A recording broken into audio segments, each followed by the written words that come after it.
ಗುರುಭ್ಯೋ ನಮಃ. ಹರಿ ಓಂ.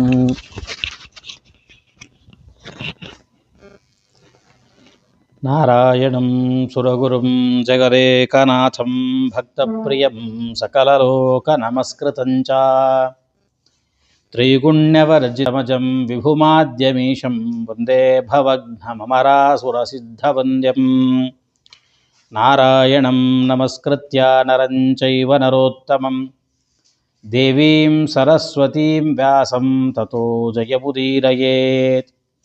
ಧರ್ಮದೃಢಬದ್ಧಮೂಲೋ ವೇದಸ್ಕಂಧಃ ಪುರಾಣಶಾಖಾಢ್ಯಃ ಕ್ರತುಕುಸುಮೋ ಮೋಕ್ಷಫಲಃ ಸ ಜಯತಿ ಕಲ್ಪದ್ರುಮೋ ವಿಷ್ಣುಃ.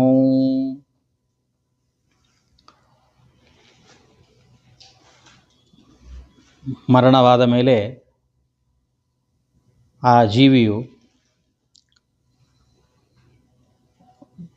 ಒಂದು ವರ್ಷ ಪೂರ್ತಿ ಪ್ರಯಾಣವನ್ನು ಮಾಡಿ ಮಾರ್ಗ ಮಧ್ಯದಲ್ಲಿ ಬರುವಂತಹ ಅನೇಕ ಪಟ್ಟಣಗಳು, ಒಂದು 16 ಪಟ್ಟಣಗಳನ್ನು ದಾಟಿಕೊಂಡು ಯಮನ ಪಟ್ಟಣವನ್ನು ಸೇರಿದ್ದಾನೆ. ಯಮನ ಪಟ್ಟಣದಲ್ಲಿ ಯಮಧರ್ಮರಾಜ ಅವನು ದಂಡವನ್ನು ವಿಧಿಸಲಿಕ್ಕಿದ್ದಾನೆ. ಅಲ್ಲಿ ಚಿತ್ರಗುಪ್ತ, ಶ್ರವಣ ದೇವತೆಗಳು ಎಲ್ಲ ಇದ್ದಾರೆ. ಇವನು ಮಾಡಿರತಕ್ಕಂತಹ ಎಲ್ಲ ವಿಧವಾದ ಕರ್ಮಗಳು ಏನೇನು ಮಾಡಿದ್ದಾನೆ, ಪರೋಕ್ಷವಾಗಿ ಪ್ರತ್ಯಕ್ಷವಾಗಿ ಅಥವಾ ಮನಸ್ಸಲ್ಲಿ ಅಂದುಕೊಂಡಿರ್ತಾನೆ ಒಂದಿಷ್ಟು ಜನರ ಬಗ್ಗೆ, ಆ ಥರದ ಎಲ್ಲ ವಿಧವಾದ ಪಾಪಗಳನ್ನು ಶ್ರವಣ ದೇವತೆಗಳು ಯಮನ ಎದುರುಗಡೆ ಇಟ್ಟಿದ್ದಾರೆ. ಯಮ ತನ್ನ ಅಧೀನದಲ್ಲಿರತಕ್ಕಂಥ ಲೋಕಗಳು 84 84 ಲಕ್ಷ ನರಕಗಳಿದ್ದಾವೆ ಅಂತ ಹೇಳಿದರು. ಆ ನರಕಗಳನ್ನು ಅವನು ಅವರಿಗೆ ವಿಧಿಸ್ತಾನೆ. ಆ ನರಕದಲ್ಲಿ ಇದ್ದು ಅವರು ಶಿಕ್ಷೆಯನ್ನು ಅನುಭವಿಸಬೇಕು ಅನ್ನೋದು ಅದರ ವಿಧಿ. 84 ಲಕ್ಷ ನರಕಗಳು ಅಂತಂದರೆ ಅವುಗಳನ್ನು ತಿಳ್ಕೊಳ್ಳೋದು ಕಷ್ಟ, ಹೇಳೋದು ಕಷ್ಟ, ಒಂದು ಗ್ರಂಥದಲ್ಲಿ ಅವುಗಳನ್ನು ಸಂಗ್ರಹ ಮಾಡೋದು ಕಷ್ಟ. ಅದರಿಂದ ಪ್ರಧಾನಾನ್ ಏಕವಿಂಶತಿಂ ಗಣಯಂತಿ, ಅದರಲ್ಲಿ ಪ್ರಧಾನವಾದ ನರಕಗಳು 21 ನರಕಗಳು, ಅಥವಾ ಕೆಲವರು ಇನ್ನೊಂದು 7 ಸೇರಿಸಿ 28 ನರಕಗಳು ಅಂತ ಅವುಗಳನ್ನು ಹೇಳಿದ್ದಾರೆ. ಅವುಗಳ ಹೆಸರು ಕೂಡ ಸ್ವಲ್ಪ ವಿಲಕ್ಷಣವಾದಂಥ ಹೆಸರುಗಳು. ತಾಮಿಸ್ರ, ಅಂಧತಾಮಿಸ್ರ, ರೌರವ, ಮಹಾರೌರವ, ಕುಂಭೀಪಾಕ, ಕಾಲಸೂತ್ರ, ಅಸಿಪತ್ರವನ, ಸೂಕರಮುಖ, ಅಂಧಕೂಪ, ಕ್ರಿಮಿಭೋಜನ, ಸಂದಂಶ, ತಪ್ತಸೂರ್ಮಿ, ವಜ್ರಕಂಟಕ, ಶಾಲ್ಮಲಿ, ವೈತರಣಿ, ಪೂಯೋದ, ಪ್ರಾಣರೋಧ, ವಿಶಸನ, ಲಾಲಾಭಕ್ಷ, ಸಾರಮೇಯಾದನ, ಅವೀಚಿಹಿ, ಅಯಃಪಾನ, ಅದರಂತೆ ಕ್ಷಾರಕರ್ದಮ, ರಕ್ಷೋಗಣ ಭೋಜನ, ಶೂಲಪ್ರೋತ, ದಂದಶೂಕ, ಅವಟ ನಿರೋಧ, ಪರ್ಯಾವರ್ತನ, ಸೂಚಿಮುಖ ಅಂತ ಹೀಗೆ 28 ನರಕಗಳನ್ನು ಉಲ್ಲೇಖ ಮಾಡಿದ್ದಾರೆ. ಏನಿ ನರಕಗಳು? ತಾಮಿಸ್ರ ಅಂತ ನರಕ. ಈ ಶಬ್ದ ತಮಸ್ಸು, ಕತ್ತಲು ಅನ್ನೋ ಅರ್ಥವನ್ನು ಸೂಚಿಸುತ್ತೆ. ಯಾರು ಮತ್ತೊಬ್ಬರ ಹಣವನ್ನು ಅಪಹರಣ ಮಾಡೋದು, ಮಕ್ಕಳನ್ನು ಅಪಹರಣ ಮಾಡೋದು, ಹೆಂಡಂದ್ರನ್ನು ಅಪಹರಣ ಮಾಡೋದು, ಈ ಕೆಲಸಗಳನ್ನೇ ಜೀವನದಲ್ಲಿ ಮಾಡ್ತಾ ಇರ್ತಾರೆ, ಅಂಥವರಿಗೆ ಈ ತಾಮಿಸ್ರ ಅನ್ನೋ ನರಕ. ಈ ನರಕದ ಹೇಗಿರುತ್ತೆ ಅಂತಂದರೆ ಪೂರ್ತಿ ಕಗ್ಗತ್ತಲಿಂದ ಆವರಿಸಿಕೊಂಡಿರತಕ್ಕಂಥ ಜಾಗ. ಆ ಜಾಗದಲ್ಲಿ ಅವನಿಗೆ ಯಮನ ದೂತರುಗಳು ಛಾಟಿಯಿಂದ ಹೊಡಿತಾ ಇರ್ತಾರಂತೆ. ಕತ್ತಲು, ಎಲ್ಲಿದ್ದೇನೆ ಅಂತ ಗೊತ್ತಿಲ್ಲ, ಇದರ ಮಧ್ಯದಲ್ಲಿ ಯಮನ ದೂತರುಗಳು ಛಾಟಿಯಿಂದ ಅವನನ್ನು ಬಡಿತಾ ಇರ್ತಾರೆ. ಇಂತಹ ಒಂದು ನರಕ ಅದು ತಾಮಿಸ್ರ. ಇನ್ನೊಂದು ಅಂಧತಾಮಿಸ್ರ. ತಾಮಿಸ್ರಕ್ಕಿಂತ ಸ್ವಲ್ಪ ಹೆಚ್ಚು ತಪ್ಪು ಮತ್ತು ಹೆಚ್ಚು ಶಿಕ್ಷೆ. ತಾಮಿಸ್ರ ಅಂದರೆ ಅದು ಪರರ ಸ್ವತ್ತನ್ನು ಅಪಹರಣ ಮಾಡ್ತಾನೆ, ಮಕ್ಕಳು, ಮಡದಿ ಇವುಗಳನ್ನು ಅಪಹರಣ ಮಾಡ್ತಾನೆ. ಅಂಧತಾಮಿಸ್ರ ಅಂತಂದರೆ ಪರಪುರುಷನನ್ನು ಕೊಂದು ಅವರ ಹಣವನ್ನು, ಅವರ ಹೆಂಡತಿ ಮಕ್ಕಳನ್ನು ಅಪಹರಣ ಮಾಡೋದು. ಇದನ್ನು ಮಾಡೋದ್ರಿಂದಾಗಿ ಅಂಧತಾಮಿಸ್ರ ಅನ್ನುವ ನರಕಕ್ಕೆ ಅವರನ್ನು ಕಳಿಸ್ತಾ ಇದ್ದಾರೆ.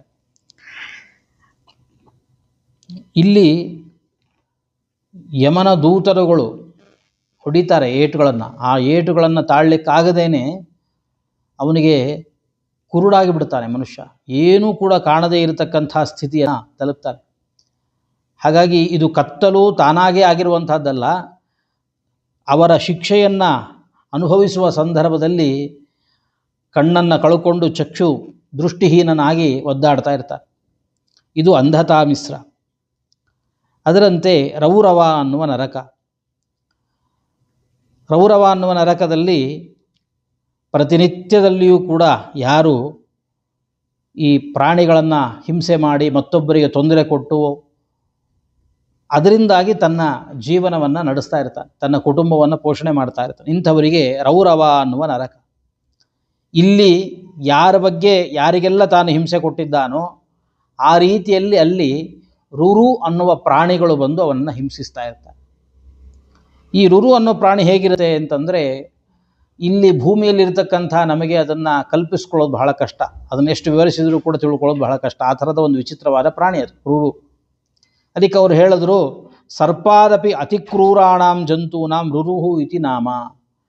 ನಾವು ಅತ್ಯಂತ ವಿಷ ಪ್ರಾಣಿ ಅಂತಂದರೆ ಈ ಭೂಮಿಯಲ್ಲಿ ಹಾವು. ಹಾವಿಗಿಂತಲೂ ತುಂಬ ಭಯಂಕರವಾದಂತಹ ವಿಷ ಕಾರುವ ಒಂದು ಪ್ರಾಣಿ ಯಾವುದಾದ್ರೂ ಇದ್ದರೆ ಅದನ್ನು ರುರು ಅಂತ ಕರೀತಾರೆ. ಆ ರುರು ಅನ್ನುವಂತಹ ಪ್ರಾಣಿಗಳು ಬಂದು ಇವರನ್ನು ಕಚ್ಚಿ ಕಚ್ಚಿ ತಿಂತಾ ಇರ್ತಾವಂತೆ. ಅಂತಹ ಒಂದು ನರಕ ಅದು ರೌರವ ಅಂತ ಅದನ್ನು ಕರೆದಿದ್ದಾರೆ. ಅದರಂತೆ ಮಹಾರೌರವ ಇದು ಕುಟುಂಬ ಪೋಷಣೆಯೂ ಅಲ್ಲ, ಕೇವಲ ತನ್ನ ಪೋಷಣೆಗೋಸ್ಕರವಾಗಿ ತನ್ನ ದೇಹದ ಪೋಷಣೆಗಾಗಿ ಮತ್ತೊಬ್ಬರಿಗೆ ದ್ರೋಹ ಮಾಡೋದು, ವಂಚನೆ ಮಾಡೋದು, ಈ ಥರದ ಕೆಲಸಗಳನ್ನು ಮಾಡಿದರೆ ಅಂಥವರನ್ನು ಮಹಾರೌರವ ಅನ್ನುವ ನರಕಕ್ಕೆ ಹಾಕ್ತಾ ಇದ್ದಾರೆ. ಇಲ್ಲಿ ಇವರ ಮಾಂಸಗಳನ್ನೇ ಈ ರುರು ಅನ್ನುವ ಪ್ರಾಣಿಗಳು ಸುಮ್ಮನೆ ಕಚ್ತಿರ್ತಾವಷ್ಟೆ, ಹಾವು ಕಚ್ಚಿದಂಗೆ ಸುಮ್ಮನೆ ಕಚ್ತಾವಷ್ಟೆ. ಈ ಮಹಾರೌರವ ನರಕದಲ್ಲಿ ಆ ಥರದ ರುರು ಅನ್ನುವ ಪ್ರಾಣಿಗಳಿರ್ತಾವೆ, ಅವುಗಳು ಮಾಂಸವನ್ನು ತಿನ್ನುವ ಸ್ವಭಾವ ಅವಕ್ಕೆ. ಇಂಥ ಮನುಷ್ಯ ಸಿಕ್ಕಿದ್ದಾನೆ ಅಂತಂದರೆ ಅವನ ಮಾಂಸವನ್ನೇ ಕಚ್ಚಿ ಕಚ್ಚಿ ಕಿತ್ತಿ ತಿಂತಾ ಇರ್ತಾವಂತೆ. ಇಂಥದ್ದನ್ನು ಮಹಾರೌರವ ಅಂತ ಕರೆದಿದ್ದಾರೆ. ಇನ್ನೊಂದು ನರಕ ಇದೆ, ಅದನ್ನು ಕುಂಭೀಪಾಕ ಅಂತ ಕರೆದಿದ್ದಾರೆ. ಯಾರು ಪಶು ಪಕ್ಷಿ ಪ್ರಾಣಿಗಳನ್ನು ಜೀವಂತವಾಗಿ ಹಿಡಿದು ಅವುಗಳನ್ನು ಕರೆದು ಬೇಯಿಸಿ ತಿನ್ನುವ ಸ್ವಭಾವದವರು ಇರ್ತಾರೆ, ಅಂಥವರಿಗೆ ಕುಂಭೀಪಾಕ. ಹೇಗೆ ಇವನು ಆ ಪ್ರಾಣಿಗಳನ್ನು ಬಾಣಲೆಯಲ್ಲಿ ಕರೆದು ಬೇಯಿಸಿ ತಿಂದಿದ್ದಾನೆ, ಆ ಥರ ಇವರನ್ನು ಚೆನ್ನಾಗಿ ಕಾದಿರತಕ್ಕಂಥ ಬಾಣಲೆ, ಅದರಲ್ಲಿ ಎಣ್ಣೆ ಕುದೀತಾ ಇರುತ್ತೆ, ಆ ಎಣ್ಣೆಯಲ್ಲೇ ಇವರನ್ನು ಕೂಡ ಯಾರು ಹೀಗೆ ಪ್ರಾಣಿಗಳನ್ನು ತಿಂತಾ ಇದ್ದಾರೆ ಅಂಥವರನ್ನು ಅಲ್ಲಿ ಹಾಕ್ತಾ ಇದ್ದಾರೆ. ಅದರಂತೆ ಕಾಲಸೂತ್ರ, ಯಾರು ತಂದೆಗೆ ತಾಯಿಗೆ ಬ್ರಾಹ್ಮಣರಿಗೆ ದ್ರೋಹವನ್ನು ಮಾಡ್ತಾರೆ ಅಂಥವರಿಗೆ ಕಾಲಸೂತ್ರ ಅನ್ನುವ ನರಕ. ಈ ಕಾಲಸೂತ್ರ ಅನ್ನೋ ನರಕ ಹೇಗಿರುತ್ತೆ ಅಂತಂದರೆ, ಒಂದು ತುಂಬ ವಿಶಾಲವಾದ ಜಾಗ, ಒಂದು 10,000 ಯೋಜನೆಗಳಷ್ಟು ವಿಶಾಲವಾದ ಜಾಗ, ಪೂರ್ತಿ ತಾಮ್ರದ ತಗಡು ಹೊಡೆದಿರ್ತಾರೆ. ಆ ತಾಮ್ರದ ತಗಡು ಕೂಡ ಸೂರ್ಯನ ಬಿಸಿಲು ಬಿದ್ದು ಬಿದ್ದು ಬಿದ್ದು ಬಿಸಿಯಾಗಿಬಿಟ್ಟಿರುತ್ತೆ. ಅದರ ಬಾಗಿಲ ಹತ್ತಿರ ಕರ್ಕೊಂಡ್ಬಂದು ಚಾಟಿಯಿಂದ ಹೊಡಿತಾರೆ. ಆ ಚಾಟಿ ಏಟಿಂದ ತಪ್ಪಿಸ್ಕೋಬೇಕು ಅಂತ ಎಲ್ಲೋ ಬಾಗಿಲು ಕಾಣಿಸ್ತಲ್ಲ ಅಂತ ಅದರಲ್ಲಿ ಓಡಿಬಿಡ್ತಾರೆ. ಓಡಿ ಹೋದರೆ ಸ್ವಲ್ಪ ದೂರ ಹೋಗ್ತಾನೆ, ಇನ್ನು ಓಡಲಿಕ್ಕೆ ಸಾಧ್ಯ ಇಲ್ಲ, ಯಾಕೆಂದರೆ ಕಾದಿರುವಂತಹ ತಾಮ್ರ, ಅದರ ಮೇಲೆ ಏನು ಓಡಲಿಕ್ಕೆ ಸಾಧ್ಯ. ಹಾಗಾಗಿ ಎಷ್ಟು ವರ್ಷ ಯಮ ಶಿಕ್ಷೆಯನ್ನು ವಿಧಿಸಿರ್ತಾನೋ ಅಷ್ಟು ವರ್ಷವೂ ಕೂಡ ಆ ತಾಮ್ರದ ತಗಡಿನ ಮೇಲೇ ಇರಬೇಕು, ಅಲ್ಲೇ ಏಳಬೇಕು, ಅಲ್ಲೇ ಬೀಳಬೇಕು, ಅಲ್ಲೇ ಮಲಗಬೇಕು, ಅಲ್ಲೇ ಮೂರ್ಛೆ ಹೋಗಬೇಕು. ತನ್ನ ಎಲ್ಲ ವಿಧವಾದ ಸ್ಥಿತಿಗತಿಗಳು ಕೂಡ ಆ ಕಾದಿರುವಂತಹ ತಾಮ್ರದ ತಗಡಿನ ಮೇಲೆ ನಡೆಯುತ್ತೆ. ಇದು ಕಾಲಸೂತ್ರ ಅಂತ. ಅಸಿಪತ್ರವನ ಅಂತ ಒಂದು ನರಕ ಇದೆ. ಅಸಿ ಅಂತಂದರೆ ಖಡ್ಗ, ಕತ್ತಿ. ಈ ಕತ್ತಿಯಂತೆ ತುಂಬ ಚೂಪಾಗಿರತಕ್ಕಂಥ ಎಲೆಗಳು, ಒಂದೇ ಒಂದು ಜಾತಿಯ ಮರಗಳಿರ್ತವೆ. ಹೇಗೆ ನಾವೀಗ ಮಾವಿನ ತೋಟ, ಒಂದೇ ಥರದ ಮಾವಿನ ಮರಗಳು ಇರ್ತವೆ, ಅದೇ ಥರ ಈ ಮರಗಳಿರ್ತವೆ. ಈ ಮರಗಳ ಒಂದೊಂದು ಎಲೆಯೂ ಕೂಡ ಹೇಗಿರುತ್ತೆ ಅಂತಂದರೆ ಕತ್ತಿಯಂತೆ ಚೂಪಾಗಿರುತ್ತೆ. ಅಲ್ಲಿ ಇವರನ್ನು ಓಡಿಸ್ತಾರೆ. ಅವನು ಆ ಮರದಲ್ಲಿ ಓಡ್ತಾ ಇರ್ತಾನೆ, ಕೆಲವು ಸಲ ಎಲೆಗಳು ಉದುರಿ ಕೆಳಗೆ ಬಿದ್ದಿರ್ತವೆ, ಅದರ ಮೇಲೆ ಕಾಲಿಡಬೇಕು. ಕತ್ತಿಯ ಮೇಲೆ ಕಾಲಿಟ್ಟರೆ ಹೆಂಗೆ ನೋವಾಗುತ್ತೆ ಆ ಥರ ನೋವಾಗುತ್ತೆ, ಸೀಳುತ್ತೆ, ಸೀಳಿದ ನೋವು. ಅಥವಾ ಕೆಲವು ಸಲ ಮರದಿಂದಲೇ ಎಲೆಗಳು ಉದುರಿ ಮೈ ಮೇಲೆ ಬೀಳ್ತಾ ಇರ್ತವೆ, ಮೈ ಮೇಲೆ ಏಟಾಗುತ್ತೆ. ಯಾಕೆ ಈ ನರಕ? ಏನು ತಪ್ಪು ಮಾಡಿದ್ರೆ ಈ ನರಕ ಆಗುತ್ತೆ ಅಂದರೆ, ಸ್ವಧರ್ಮವನ್ನು ಪರಿತ್ಯಾಗ ಮಾಡು. ಅವರವರ ವರ್ಣಾಶ್ರಮೋಚಿತವಾದ ಧರ್ಮಗಳಿದ್ದಾವೆ, ಆ ಧರ್ಮಗಳನ್ನು ಪರಿತ್ಯಾಗ ಮಾಡು. ಕೆಲವು ಸಂದರ್ಭಗಳಲ್ಲಿ ತುಂಬ ಆಪತ್ತು ಕಾಲ ಇದ್ದಾಗ ಸ್ವಧರ್ಮವನ್ನು ಪರಿತ್ಯಾಗ ಮಾಡಬಹುದು. ಬ್ರಾಹ್ಮಣನು ತುಂಬ ಆಪತ್ತು ಕಾಲ ಇದ್ದಾಗ ಕೃಷಿಯಾದಿಗಳನ್ನು ಮಾಡಬಹುದು, ಈ ಥರದ್ದೆಲ್ಲ ಇದೆ. ಹೀಗೆ ಯಾವುದೇ ವಿಧವಾದ ಆಪತ್ತು ಕಾಲ ಇಲ್ಲದೇನೆ ಒಬ್ಬ ಮನುಷ್ಯ ತನ್ನ ಸ್ವಧರ್ಮವನ್ನು ಪರಿತ್ಯಾಗ ಮಾಡ್ತಾನೆ ಅಂತಂದರೆ ಅಂಥವರನ್ನು ಅಸಿಪತ್ರವನ ಅನ್ನುವ ನರಕಕ್ಕೆ ಹಾಕ್ತಾ ಇದ್ದಾರೆ. ಅದರಂತೆ ಮತ್ತೊಂದು ನರಕ ಇದೆ, ಸೂಕರ ಮುಖ ಅಂತ ನರಕ. ಯಾರಿಗೆ ಅಂತಂದರೆ ಇದು ರಾಜರುಗಳಿಗೆ ಇರತಕ್ಕಂಥದ್ದು. ಹಿಂದಿನ ಕಾಲದಲ್ಲಿ ರಾಜರುಗಳು ಯಾರು ನ್ಯಾಯ ಹೇಳೋರಿದ್ರಲ್ಲ, ತಪ್ಪು ಮಾಡಿದವರಿಗೆ ಶಿಕ್ಷೆಯನ್ನು ವಿಧಿಸುವ ಜನ, ಹಿಂದಿನ ಕಾಲದಲ್ಲಿ ರಾಜರು, ಇವತ್ತೆಲ್ಲ ಜಡ್ಜುಗಳು ಅಂತ ಇಟ್ಕೋಬೋದು. ಅಂಥವರಿಗೆ ಈ ನರಕ ಸೂಕರ ಮುಖ ಅಂತ ನರಕ. ಕೆಲವು ಸಂದರ್ಭಗಳಲ್ಲಿ ತಪ್ಪೇ ಮಾಡಿರೋದಿಲ್ಲ, ಎದುರುಗಡೆ ಇದ್ದವನು ತಪ್ಪೇ ಮಾಡಿಲ್ಲ, ಆದರೆ ಇವನು ತಪ್ಪು ಮಾಡಿದಾನೆ ಅಂತ ತಾನು ಭ್ರಮಿಸಿ ತಪ್ಪು ಮಾಡದ ವ್ಯಕ್ತಿಗೆ ಅವನಿಗೆ ಶಿಕ್ಷೆಯನ್ನು ಕೊಡೋದು. ಹೀಗೆ ತಪ್ಪೇ ಮಾಡದ ವ್ಯಕ್ತಿಗೆ ಏನಾದರೂ ಒಂದು ದಂಡನೆಯನ್ನು ವಿಧಿಸಿದರೆ ಅಂತಹ ರಾಜನಿಗೆ ಸೂಕರ ಮುಖ ಅಂತ ನರಕ. ಅಥವಾ ಬ್ರಾಹ್ಮಣನು, ಅವನಿಗೆ ದೈಹಿಕವಾದ ದಂಡನೆ ಇಲ್ಲ, ಅವನಿಗೆ ದಂಡನೆ ಇಲ್ಲ. ಹಾಗಾದರೆ ಬ್ರಾಹ್ಮಣ ಏನು ಬೇಕಾದ್ರೆ ತಪ್ಪು ಮಾಡ್ಬೋದಾ? ಇಲ್ಲ. ಆದರೆ ತಪ್ಪು ಮಾಡಿದರೂ ಕೂಡ ಬ್ರಾಹ್ಮಣನಿಗೆ ದೈಹಿಕವಾದ ದಂಡನೆಯನ್ನು ಮಾಡಲಿಕ್ಕಿಲ್ಲ ಅಂತ ಧರ್ಮಶಾಸ್ತ್ರ ಹೇಳುತ್ತೆ. ಬಂಧನಂ ದ್ರವಿಣಾದಾನಂ ಸ್ಥಾನಾನ್ ನಿರ್ಯಾಪಣಂ ತಥಾ ಏಷ ಹಿ ಬ್ರಹ್ಮಬಂಧೂನಾಂ ವಧೋ ನಾನ್ಯೋಸ್ತಿ ದೈಹಿಕ ಅಂತ ಮಾತು. ಕೆಲವು ಅವರು ತಪ್ಪು ಮಾಡಿದಾಗ ಅವರಿಗೆ ಬಂಧನ ಮಾಡಬಹುದು, ಅಥವಾ ಹಗ್ಗ ಇವುಗಳಿಂದ ಕಟ್ಟಿ ಹಾಕುವಂಥದ್ದಾಗ್ಬೋದು, ಅಥವಾ ದ್ರವಿಣಾದಾನಂ ಅವರ ಹಣವನ್ನು ಅವರ ಸ್ವತ್ತನ್ನು ಕಿತ್ತುಕೊಳ್ಳೋದಾಗ್ಬೋದು, ಅಥವಾ ಊರಿಂದ ಹೊರಗೆ ಹಾಕೋದು, ಈ ಥರದ್ದೇನಾದರೂ ಮಾಡಬಹುದೇ ಹೊರತು ದೈಹಿಕವಾಗಿ ದಂಡನೆಯನ್ನು ಕೊಡಬಾರ್ದು. ಉಳಿದವರಿಗೆಲ್ಲ ಹೊಡೆಯೋದು ಬಡಿಯೋದು ಮಾಡದಂತೆ ಬ್ರಾಹ್ಮಣನ ದೇಹಕ್ಕೆ ಮಾಡುವಂತಿಲ್ಲ. ಇದು ಧರ್ಮಶಾಸ್ತ್ರದ ನಿಯಮ. ಹೀಗೆ ಬ್ರಾಹ್ಮಣನು ತಪ್ಪು ಮಾಡಿದ ಸಂದರ್ಭದಲ್ಲಿ ಅವನಿಗೇನಾದರೂ ದೈಹಿಕವಾದ ದಂಡನೆಯನ್ನು ವಿಧಿಸಿದ ಅಂತಂದರೆ, ಅಥವಾ ತಪ್ಪು ಮಾಡದವನ ಬಗ್ಗೆ ತಪ್ಪು ಮಾಡಿದಾನೆ ಅಂತ ಭ್ರಮಿಸಿ ಅವನಿಗೆ ದಂಡನೆಯನ್ನು ವಿಧಿಸಿದ ಅಂದರೆ ಅವನಿಗೆ ಸೂಕರ ಮುಖ ಅನ್ನುವ ನರಕ ಇದೆ. ಹೇಗಿರುತ್ತೆ ಈ ಸೂಕರ ಮುಖ ಅನ್ನೋ ನರಕ ಅಂದರೆ, ಈ ನಾವು ರಸ್ತೆ ಬದಿಗಳಲ್ಲಿ ಕಬ್ಬಿನ ರಸವನ್ನು ತೆಗೀತಕ್ಕಂಥ ಯಂತ್ರಗಳನ್ನು ನಾವು ನೋಡಿರ್ತೀವಿ. ಆ ಥರದ ದೊಡ್ಡ ದೊಡ್ಡ ದೊಡ್ಡ ದೊಡ್ಡ ಯಂತ್ರಗಳಿರ್ತಾವೆ. ಈ ಥರದ ಯಾರು ತಪ್ಪು ಮಾಡಿದ್ದಾರೆ ಅವರನ್ನು ಆ ಯಂತ್ರಗಳಿಗೆ ಕೊಟ್ಬಿಡ್ತಾರೆ. ಆ ಕಬ್ಬಿನ ಜಲ್ಲೆ ಹೇಗೆ ಪುಡಿ ಪುಡಿಯಾಗಿ ಹೊರಗೆ ಬಂದು ಆಚೆ ಬೀಳುತ್ತೆ, ಹಾಗೆ ಕೈ ಕಾಲುಗಳನ್ನೆಲ್ಲ ಪುಡಿ ಪುಡಿ ಮಾಡ್ಕೊಂಡು ಬಂದು ಆಚೆ ಬಿಡ್ತಾರೆ. ಹೀಗೆ ನಿರಂತರವಾಗಿ ಅವರಿಗೆ ಅದೇ ಶಿಕ್ಷೆ. ಮತ್ತು ಕಬ್ಬಿನ ಜಲ್ಲೆ ಅಂತಂದು ಕೂಡಲೇ ಮಡಿಚಿ ನಿಂಬೆಹಣ್ಣು ಇಡ್ತಾರಲ್ಲ, ಹಂಗಿಡ್ತಾರ ಅಂತ ಕೇಳಿದ್ರೆ ಗೊತ್ತಿಲ್ಲ. ಅಂತೂ ಇಷ್ಟಂತೂ ಮಾಹಿತಿ ಇದೆ ಏನು ಅಂತಂದರೆ, ಆ ಥರದ ಯಂತ್ರಗಳೇ ನೀಡುವಂತೆ ಇವರನ್ನು ನೀಡ್ತಾರೆ. ಕೈಕಾಲುಗಳನ್ನೆಲ್ಲ ಪುಡಿ ಪುಡಿ ಮಾಡ್ಕೊಂಡು ಬಂದುಬಿಡ್ತಾರೆ. ಅಲ್ಲ, ಒಂದು ಸಲ ಕೈಕಾಲೆಲ್ಲ ಪುಡಿ ಪುಡಿ ಆಯಿತು, ಇನ್ನೆಷ್ಟು ಸಲ ಅದನ್ನು ಹಾಕ್ತಾರೆ?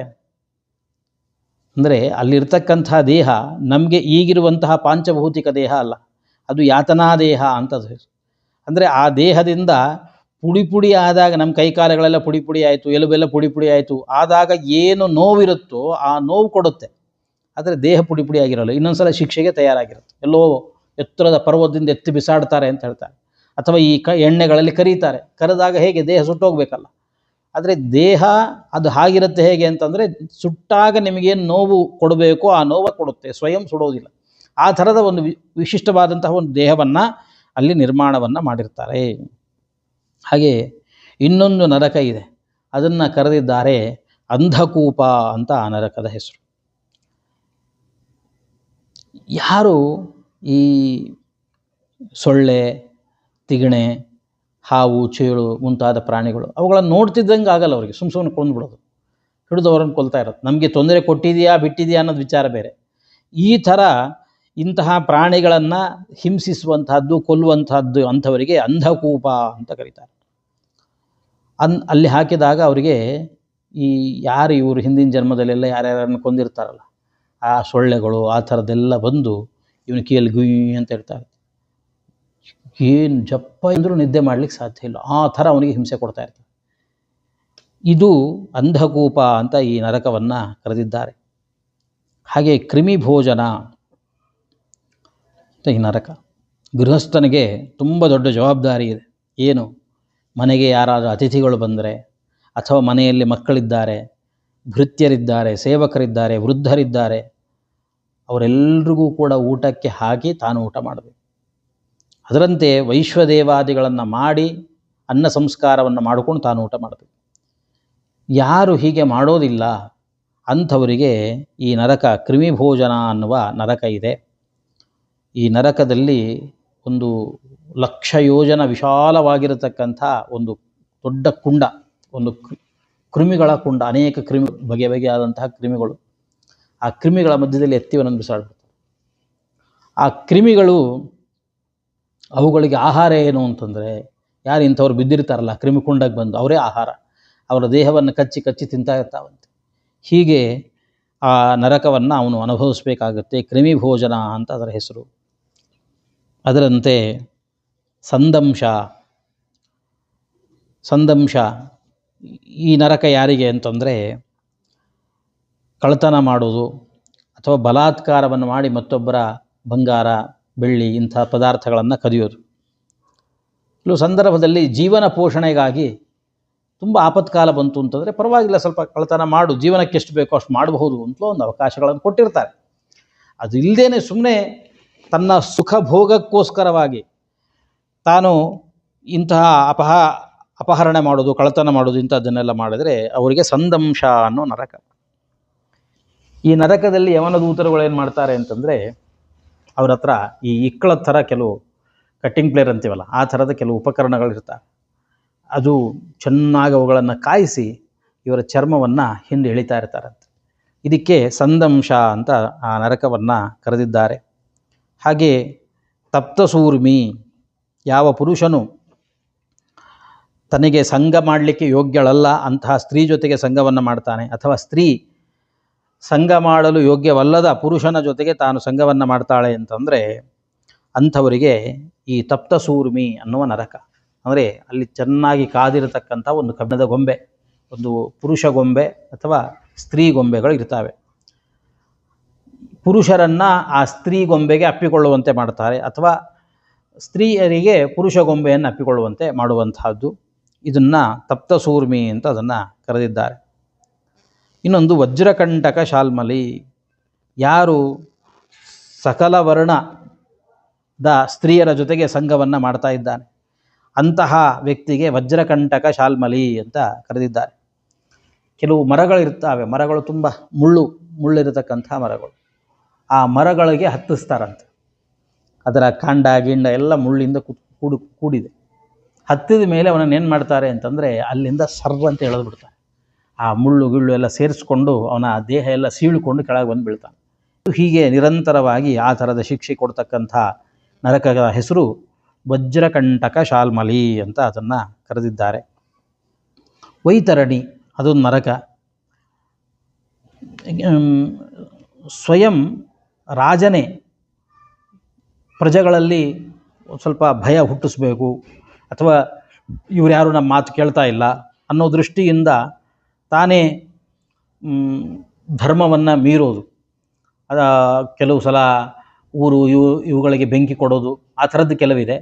ಅಥವಾ ರಾಜ ಯಾರು ತಾನು ಧರ್ಮವನ್ನು ಹೇಳಬೇಕಾಗಿದೆಯೋ, ಧರ್ಮವನ್ನು ವಿಧಿಸಬೇಕಾದಂತಹ ರಾಜನೇ ತಾನು ಧರ್ಮದ ಎಲ್ಲೆಯನ್ನು ಮೀರಿದ್ದಾನೆ ಅಂತಂದರೆ ಅಂತಹ ರಾಜರುಗಳಿಗೆ ಈ ವೈತರಣಿ ಅನ್ನುವಂತಹ ಒಂದು ನರಕ ಇದೆ.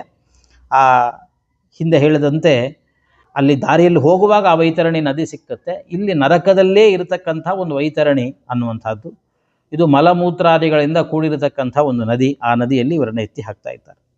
ಇದಕ್ಕೆ ವೈತರಣಿ ಎನ್ನುವ ನರಕ. ಇನ್ನೊಂದು ಪೂಯೋದ, ಯಾವ ವ್ಯಕ್ತಿ ನಾಚಿಕೆ ಇಲ್ಲದೇನೆ ಎಲ್ಲರಿಗೂ ತಿಳಿಯುವಂತೆ ತನಗಿಂತಲೂ ನೀಚ ಜಾತಿಯಲ್ಲಿರತಕ್ಕಂಥ ಸ್ತ್ರೀಯರ ಜೊತೆಗೆ ಸಹವಾಸವನ್ನು ಇಟ್ಟುಕೊಂಡಿದ್ದರೆ, ಶೌಚಾಚಾರಗಳನ್ನು ಅನುಷ್ಠಾನವನ್ನು ಮಾಡದೇ ಇದ್ದಾಗ ಅಂಥವರಿಗೆ ಪೂಯೋದ ಅಂತ ಈ ನರಕ. ಇದರಲ್ಲೂ ಹಾಗೆ, ಇದೊಂದು ದೊಡ್ಡ ಜಾಗ, ಮಲಮೂತ್ರಾದಿಗಳಿಂದ ಕೂಡಿರತಕ್ಕಂಥ ಜಾಗ. ಅಲ್ಲಿ ಇರೋದು ಮಾತ್ರ ಅಲ್ಲ, ಆ ಮಲಮೂತ್ರಾದಿಗಳನ್ನೇ ಪಾನ ಮಾಡುವಂಥ ಒಂದು ಪ್ರಸಂಗ ಬರುತ್ತೆ. ಅದರಿಂದ ಇದನ್ನು ಪೂಯೋದ ಅಂತ ಈ ನರಕವನ್ನು ಕರೆದಿದ್ದಾರೆ. ಇನ್ನೊಂದು ಪ್ರಾಣರೋಧ ಅಂತ ಒಂದು ನರಕ. ಈ ನರಕ ಯಾರಿಗೆ ಅಂತಂದರೆ, ಕೆಲವರು ತಮ್ಮ ಮನೆಗಳಲ್ಲಿ ಕೆಲವು ಪ್ರಾಣಿಗಳನ್ನು ಕಾಪಾಡ್ತಾ ಇರ್ತಾರೆ, ತಮ್ಮ ಮನೆಗಳಲ್ಲಿ ಬೆಳೆಸ್ತಾ ಇರ್ತಾರೆ, ನಾಯಿ ಈ ಥರದ್ದೆಲ್ಲ.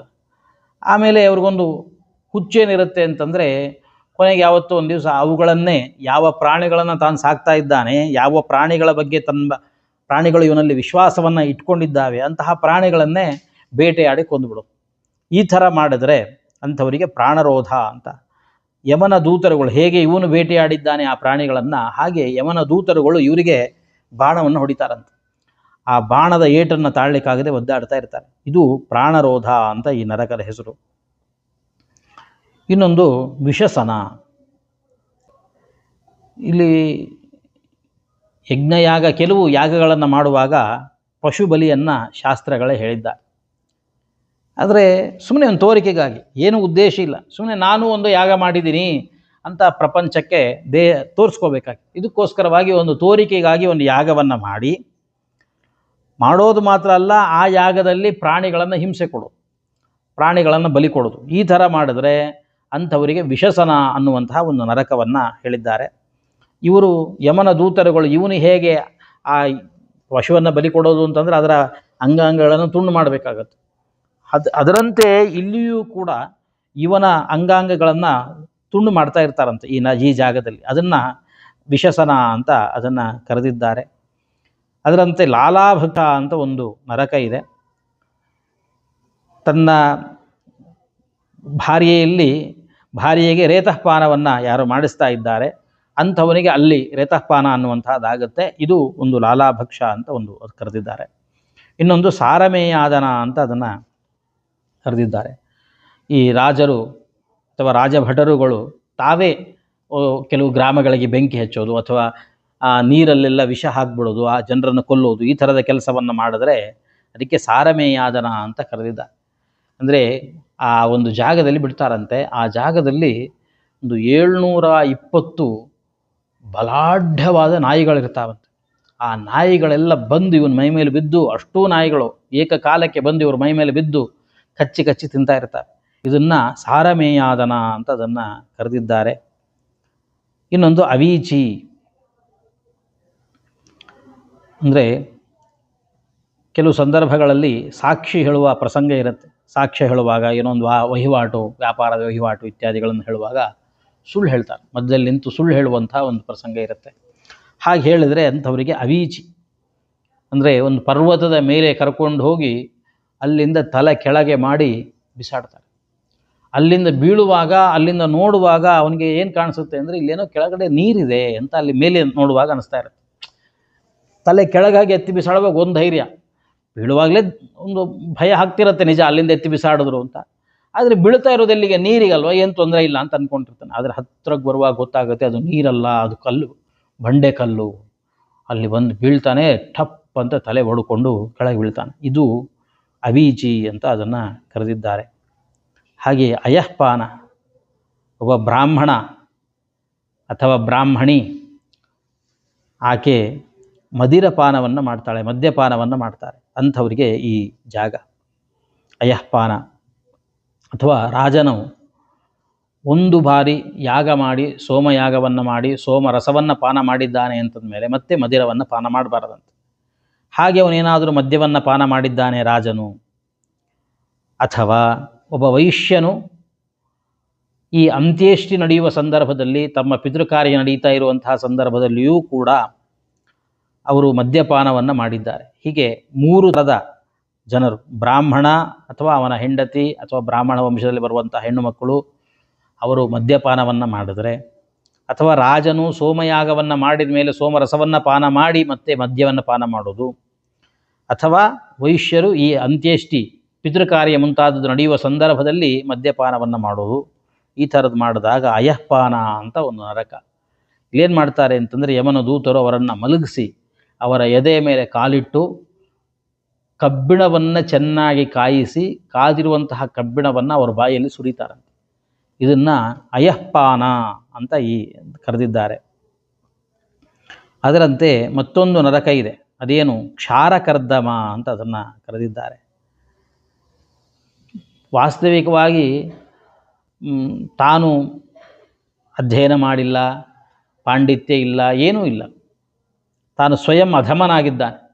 ಆದರೆ ಮತ್ತೊಬ್ಬ ದೊಡ್ಡ ವ್ಯಕ್ತಿ ಚೆನ್ನಾಗಿ ಅಧ್ಯಯನ ಮಾಡಿದವರನ್ನು ಅಧಮರು ಅಂತ ಹೇಳೋದು, ಅವರ ಎಲ್ಲರ ಎದುರುಗಡೆ ಅದನ್ನು ಚಿತ್ರೀಕರಿಸೋದು, ಅದನ್ನು ವೈಭವೀಕರಿಸೋದು, ನೋಡಿ ಅವ್ರಿಗೇನು ಗೊತ್ತೇ ಇಲ್ಲ ಅಂತ ತಿಳಿದವರ ಬಗ್ಗೆ ತುಂಬ ಕಡಿಮೆಯಾಗಿ ಮಾತಾಡ್ತಾನೆ. ತಾನೇನಾದರೂ ತುಂಬ ಬುದ್ಧಿವಂತನ? ಇಲ್ಲ, ತಾನು ಸ್ವಯಂ ದಡ್ಡ. ತಾನು ದಡ್ಡನಾಗಿದ್ದು ಮತ್ತು ಜ್ಞಾನಿಗಳ ಬಗ್ಗೆ ಅವ್ರಿಗೇನು ಗೊತ್ತೇ ಇಲ್ಲ ಅಂತ ಮಾತಾಡಿದ್ರೆ ಇಂಥವರನ್ನು ಕ್ಷಾರಕರ್ದಮ ಅನ್ನುವ ನರಕಕ್ಕೆ ಹಾಕ್ತಾ ಇದ್ದಾರಂತೆ. ಈ ಕ್ಷಾರಕರ್ದಮ ಅಂತಂದರೆ ಇದು ಹೇಗೆ?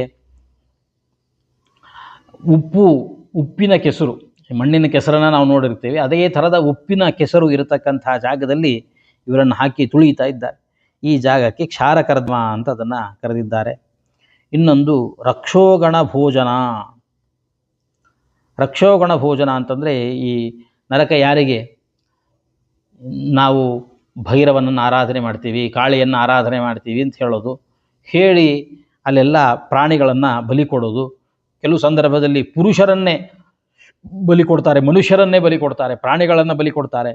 ಹೀಗೆ ಯಾವುದು ಶಾಸ್ತ್ರ ವಿಹಿತ ಅಲ್ಲ, ಯಾವುದು ಶಾಸ್ತ್ರ ನಿಷಿದ್ಧವಾಗಿದೆ, ಆ ರೀತಿಯಲ್ಲಿ ಭೈರವಾದಿ ದೇವತೆಗಳನ್ನು ಆರಾಧನೆ ಮಾಡತಕ್ಕಂಥ ಜನರಿಗೆ ರಕ್ಷೋಗಣ ಭೋಜನ ಅನ್ನುವ ನರಕಕ್ಕೆ ಹಾಕ್ತಾ ಇದ್ದಾರಂತೆ. ಇಲ್ಲಿ ಆ ಯಮನ ದೂತರುಗಳೇನು ಮಾಡ್ತಾರೆ ಅಂತಂದರೆ, ಆಯುಧಗಳಿಂದ ಇವರನ್ನೂ ಕೂಡ ಹಾಗೆ ಸೀಳಿ, ಇವರು ಹೇಗೆ ಬೇರೆ ಬೇರೆಯವರ ಪ್ರಾಣಿಗಳನ್ನು ಸೀಳಿದ್ದಾರೆ, ಮನುಷ್ಯರನ್ನು ಸೀಳಿ ಬಲಿ ಕೊಟ್ಟಿದ್ದಾರೆ, ಇವರ ಅವಯವಗಳನ್ನು ಕೂಡ ಸೀಳಿ ಇವರ ರಕ್ತಪಾನವನ್ನು ಮಾಡಿ ಅಲ್ಲಿ ಕುಣಿತಾ ಇರ್ತಾರಂತೆ. ಇದು ರಕ್ಷೋಗಣ ಭೋಜನ ಅಂತ ಇದನ್ನು ಕರೆದಿದ್ದಾರೆ. ಅದರಂತೆ ಶೂಲಪ್ರೋತ ಅಂತ ಅದರ ಹೆಸರು. ಏನಿದು ಶೂಲಪ್ರೋತ ಅಂದರೆ, ಈ ಪ್ರಾಣಿಗಳನ್ನು ಬೇಟೆಯಾಡೋದು, ಅವುಗಳನ್ನು ಕೊಂದು ಹಾಕೋದು, ಅವುಗಳನ್ನು ಶೂಲದ ಮೇಲೆ ಕೂಡಿಸ್ಬಿಡೋದು, ಹಾಗೆ ಅವುಗಳನ್ನು ಸಾಯಿಸೋದು, ಈ ಥರದ್ದೆಲ್ಲ ಮಾಡಿದರೆ ಅಂಥವರನ್ನು ಕೂಡ ಶೂಲಪ್ರೋತ ಅನ್ನುವಂತಹ ನರಕಕ್ಕೆ ಹಾಕ್ತಾ ಇದ್ದಾರೆ. ಇವರನ್ನು ಕೂಡ ಒಂದು ಕಂಬಕ್ಕೆ ಕಟ್ಟಿ ಹಾಕಿ ಏನು ಮಾಡ್ತಾರೆ ಅಂತಂದರೆ, ಈ ಕೆಲವು ಕಾಗೆ, ಗೂಬೆ ಮೊದಲಾದಂತಹ ಕೆಲವು ಪ್ರಾಣಿಗಳಿರ್ತಾವೆ, ಅವುಗಳೆಲ್ಲ ಬಂದು ಇವರ ಕಣ್ಣನ್ನು ಕಿತ್ತಿ ತೆಗಿತಾ ಇರ್ತಾವಂತ, ಅಥವಾ ತಮ್ಮ ಮೂಗುಗಳಿಂದ ತಮ್ಮ ಕೊಕ್ಕೆಗಳಿಂದ ಬಂದು ಇವರನ್ನು ಕುಗ್ತಾ ಇರ್ತವೆ. ಇದನ್ನು ಶೂಲಪ್ರೋತ ಅಂತ ಕರೆದಿದ್ದಾರೆ. ಹಾಗೆ ದಂದಶೂಕ ಅಂತ ಒಂದು ನರಕ ಇದೆ. ಕೆಲವರು ಇನ್ನೊಬ್ಬರಿಗೆ ಹೆದರಿಸ್ತಾ ಇರ್ತಾರೆ. ಹೆಂಗೆ ಅಂದರೆ, ಹಾವಿನ ಥರ ಬುಸುಗುಟ್ಟು ಹೆದರಿಸೋದು, ಈ ಥರ ಇನ್ನೊಬ್ಬರಿಗೆ ಏನು ಅವ್ರು ಭಯಪಟ್ಟಿರಬೇಕು, ಅವ್ರು ಭಯಪಡೋದನ್ನು ನೋಡಿ ಇವ್ರು ಖುಷಿ ಪಡ್ತಾರೆ. ಈ ಥರದ ಜನ ಕೆಲವರು ಇರ್ತಾರೆ. ಅಂಥವರನ್ನು ದಂದಶೂಕ ಅಂತ ಕರೆದಿದ್ದಾರೆ. ಇಂಥವರನ್ನು 5 ಮುಖದ ಹಾವುಗಳು ಅಥವಾ 6 ಮುಖದ ಹಾವುಗಳು, 7 ಮುಖದ ಹಾವುಗಳು ಕೆಲವಿರ್ತಾವೆ, ಅವರೆಲ್ಲ ಬಂದು ಇವ್ರನ್ನ ನುಂಗ್ತಾ ಇರ್ತವೆ. ಇದನ್ನು ದಂದಶೂಕ ಅಂತ ಅದನ್ನು ಕರೆದಿದ್ದಾರೆ. ಅವಟ ನಿರೋಧ, ಮನುಷ್ಯರನ್ನು ಉಸಿರುಗಟ್ಟಿಸಿ ಸಾಯಿಸೋದು, ಇದೊಂದು ದೊಡ್ಡ ಈ ಥರದ ಪಾಪಗಳನ್ನು ಯಾರು ಮಾಡಿರ್ತಾರೆ ಅಂಥವರನ್ನು ಕೂಡ ಅದೇ ಥರ ಅವರನ್ನು ಉಸಿರುಗಟ್ಟಿಸಿ ಅವರನ್ನು ಒದ್ದಾಡ್ತಾ ಇರ್ತಾರೆ. ಅದನ್ನು ಏನು ಕರೆದಿದ್ದಾರೆ? ಅವಟ ನಿರೋಧ ಅಂತ ಅದನ್ನು ಕರೆದಿದ್ದಾರೆ. ಇನ್ನೊಂದು ಪರ್ಯಾವರ್ತನ. ಅಂತಂದರೆ, ಯಾರಾದರೂ ಮನೆಗೆ ಅತಿಥಿಗಳು ಅಭ್ಯಾಗತರು ಬಂದರು ಅಂತಂದರೆ, ಅಯ್ಯೋ ಬಂದ್ರಲ್ಲಪ್ಪ ಊಟಕ್ಕೆ ಅಂತ ಸಿಟ್ಟು ಮಾಡಿಕೊಂಡು ಕಣ್ಣು ಕೆಂಪು ಮಾಡಿಕೊಂಡು ಅವರನ್ನು ನೋಡೋದು. ಹಿಂಗೆ ನೋಡಿದರೆ ಅಂಥವರನ್ನು ಪರ್ಯಾವರ್ತನ ಅನ್ನುವ ನರಕಕ್ಕೆ ಹಾಕ್ತಾರಂತ. ಇಲ್ಲೇನು ಮಾಡ್ತಾರೆ? ಇವರ ಕಣ್ಣುಗಳನ್ನು ಕೂಡ ಬಕಪಕ್ಷಿ, ಬಲಾಕ ಪಕ್ಷಿ ಮುಂತಾದ ಪಕ್ಷಿಗಳು ಬಂದು ಇವರ ಕಣ್ಣನ್ನು ಕಿತ್ತಿ ಬಿಸಾಡ್ತಾ ಇರ್ತಾರೆ. ಇದು ಪರ್ಯಾವರ್ತನ. ಅದರಂತೆ ಸೂಚಿಮುಖ ಅಂತ ಒಂದು ನರಕ. ಮನೆಯಲ್ಲಿ ತಾನಂತೂ ಯಾರಿಗೂ ದಾನ ಕೊಡಲ್ಲ, ಈ ವ್ಯಕ್ತಿ ತಾನು ಯಾರಿಗೂ ದಾನ ಕೊಡಲ್ಲ. ತಮ್ಮ ಮನೆಯಲ್ಲಿರುವವರು ಯಾರಾದರೂ ದಾನ ಕೊಟ್ಟರೆ, ಹೆಂಡತಿ ಮಕ್ಕಳು ಯಾರಾದರೂ ಬಂದ ಬ್ರಾಹ್ಮಣರಿಗೆ ದಾನ ಏನಂತೇನಾದರೂ ಮಾಡಿದರೆ ತುಂಬ ಸಿಟ್ಟು ಬರುತ್ತೆ.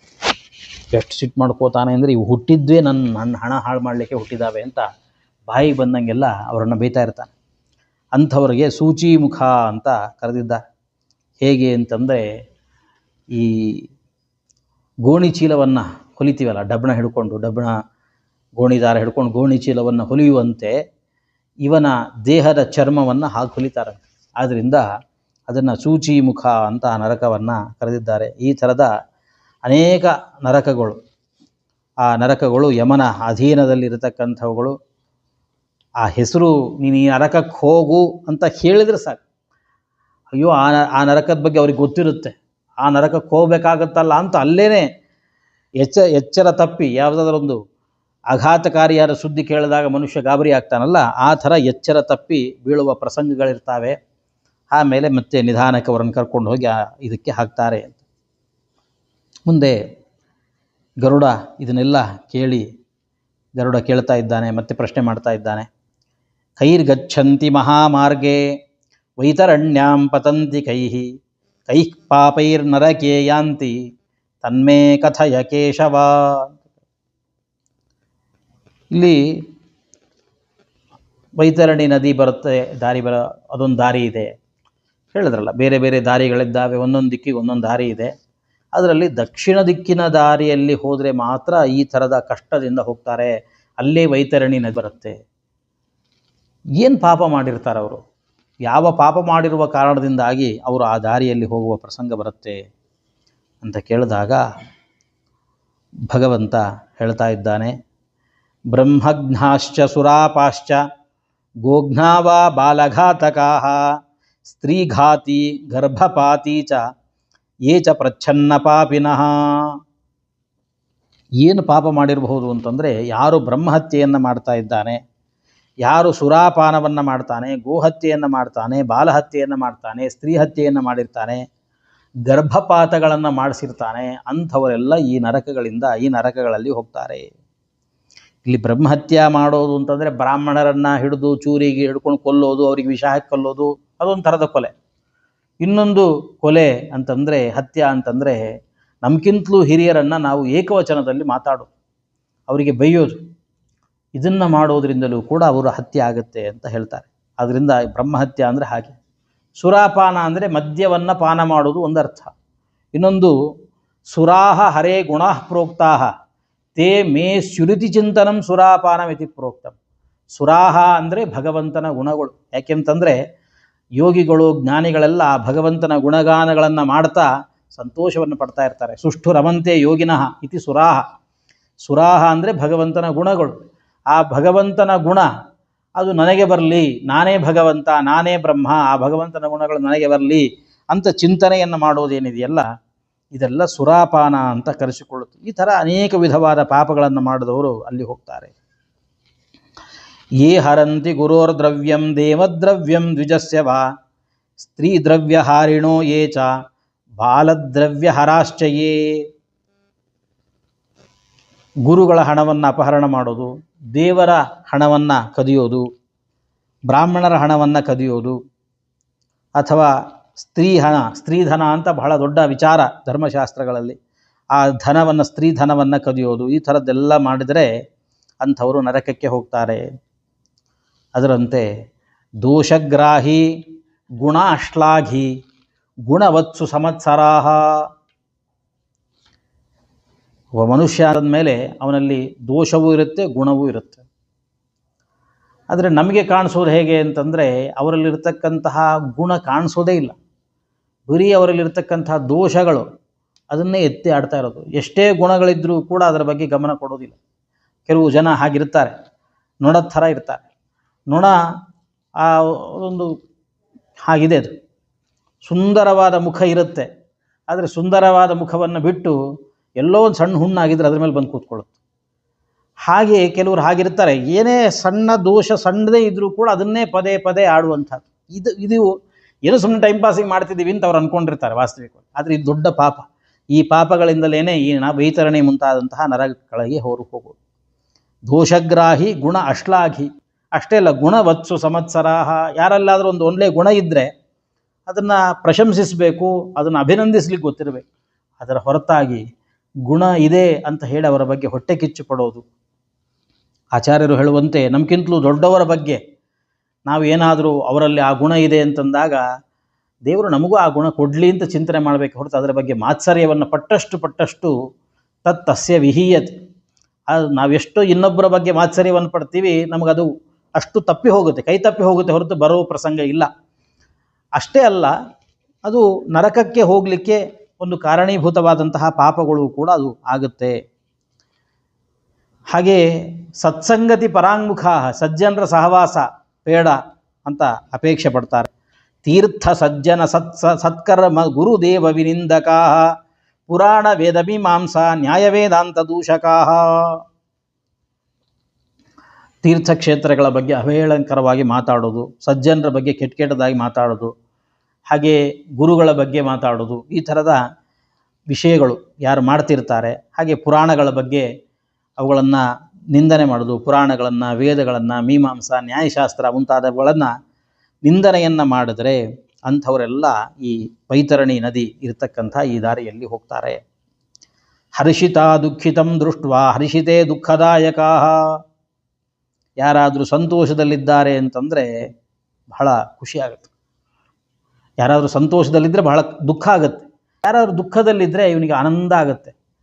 ಅದು ಮತ್ತೆ ಮುಂಜಿ ಮದುವೆ ನಡೀತಾ ಇರುವ ಜಾಗದಲ್ಲಿ ಹೋಗಿ ನಾನು ಸತ್ತ ಸುದ್ದಿಯ ಪೇಳೆಯೇ ಅಂತ ಹೇಳ್ತಾರಲ್ಲ, ಹಾಗೆ ಒಳ್ಳೆ ವಿಚಾರ, ಏನೋ ಒಂದು ಒಳ್ಳೆಯ ಸಮಾರಂಭ ನಡೀತಾ ಇದೆ, ತಟ್ಕೊಳ್ಳಿಕ್ಕಾಗಲ್ಲ. ಏನಾದರೂ ಮಾಡಿ ಅಲ್ಲಿ ಇಲ್ಲಿ ವ್ಯಾಟ್ಸಪ್ಪಲ್ಲಿ ಅವರ ವಂಶದ ಬಗ್ಗೆ, ಅವರ ಬಂಧುಗಳು ಯಾರೋ ಹೋದ್ರು ಅಂತ ಸುದ್ದಿ ಬಂದಿತ್ತು, ಹೋಗಿ ಹೇಳೋದು, ಹುಡುಕೊಂಡು ಹೋಗಿ ಹೇಳ್ತಾರೆ.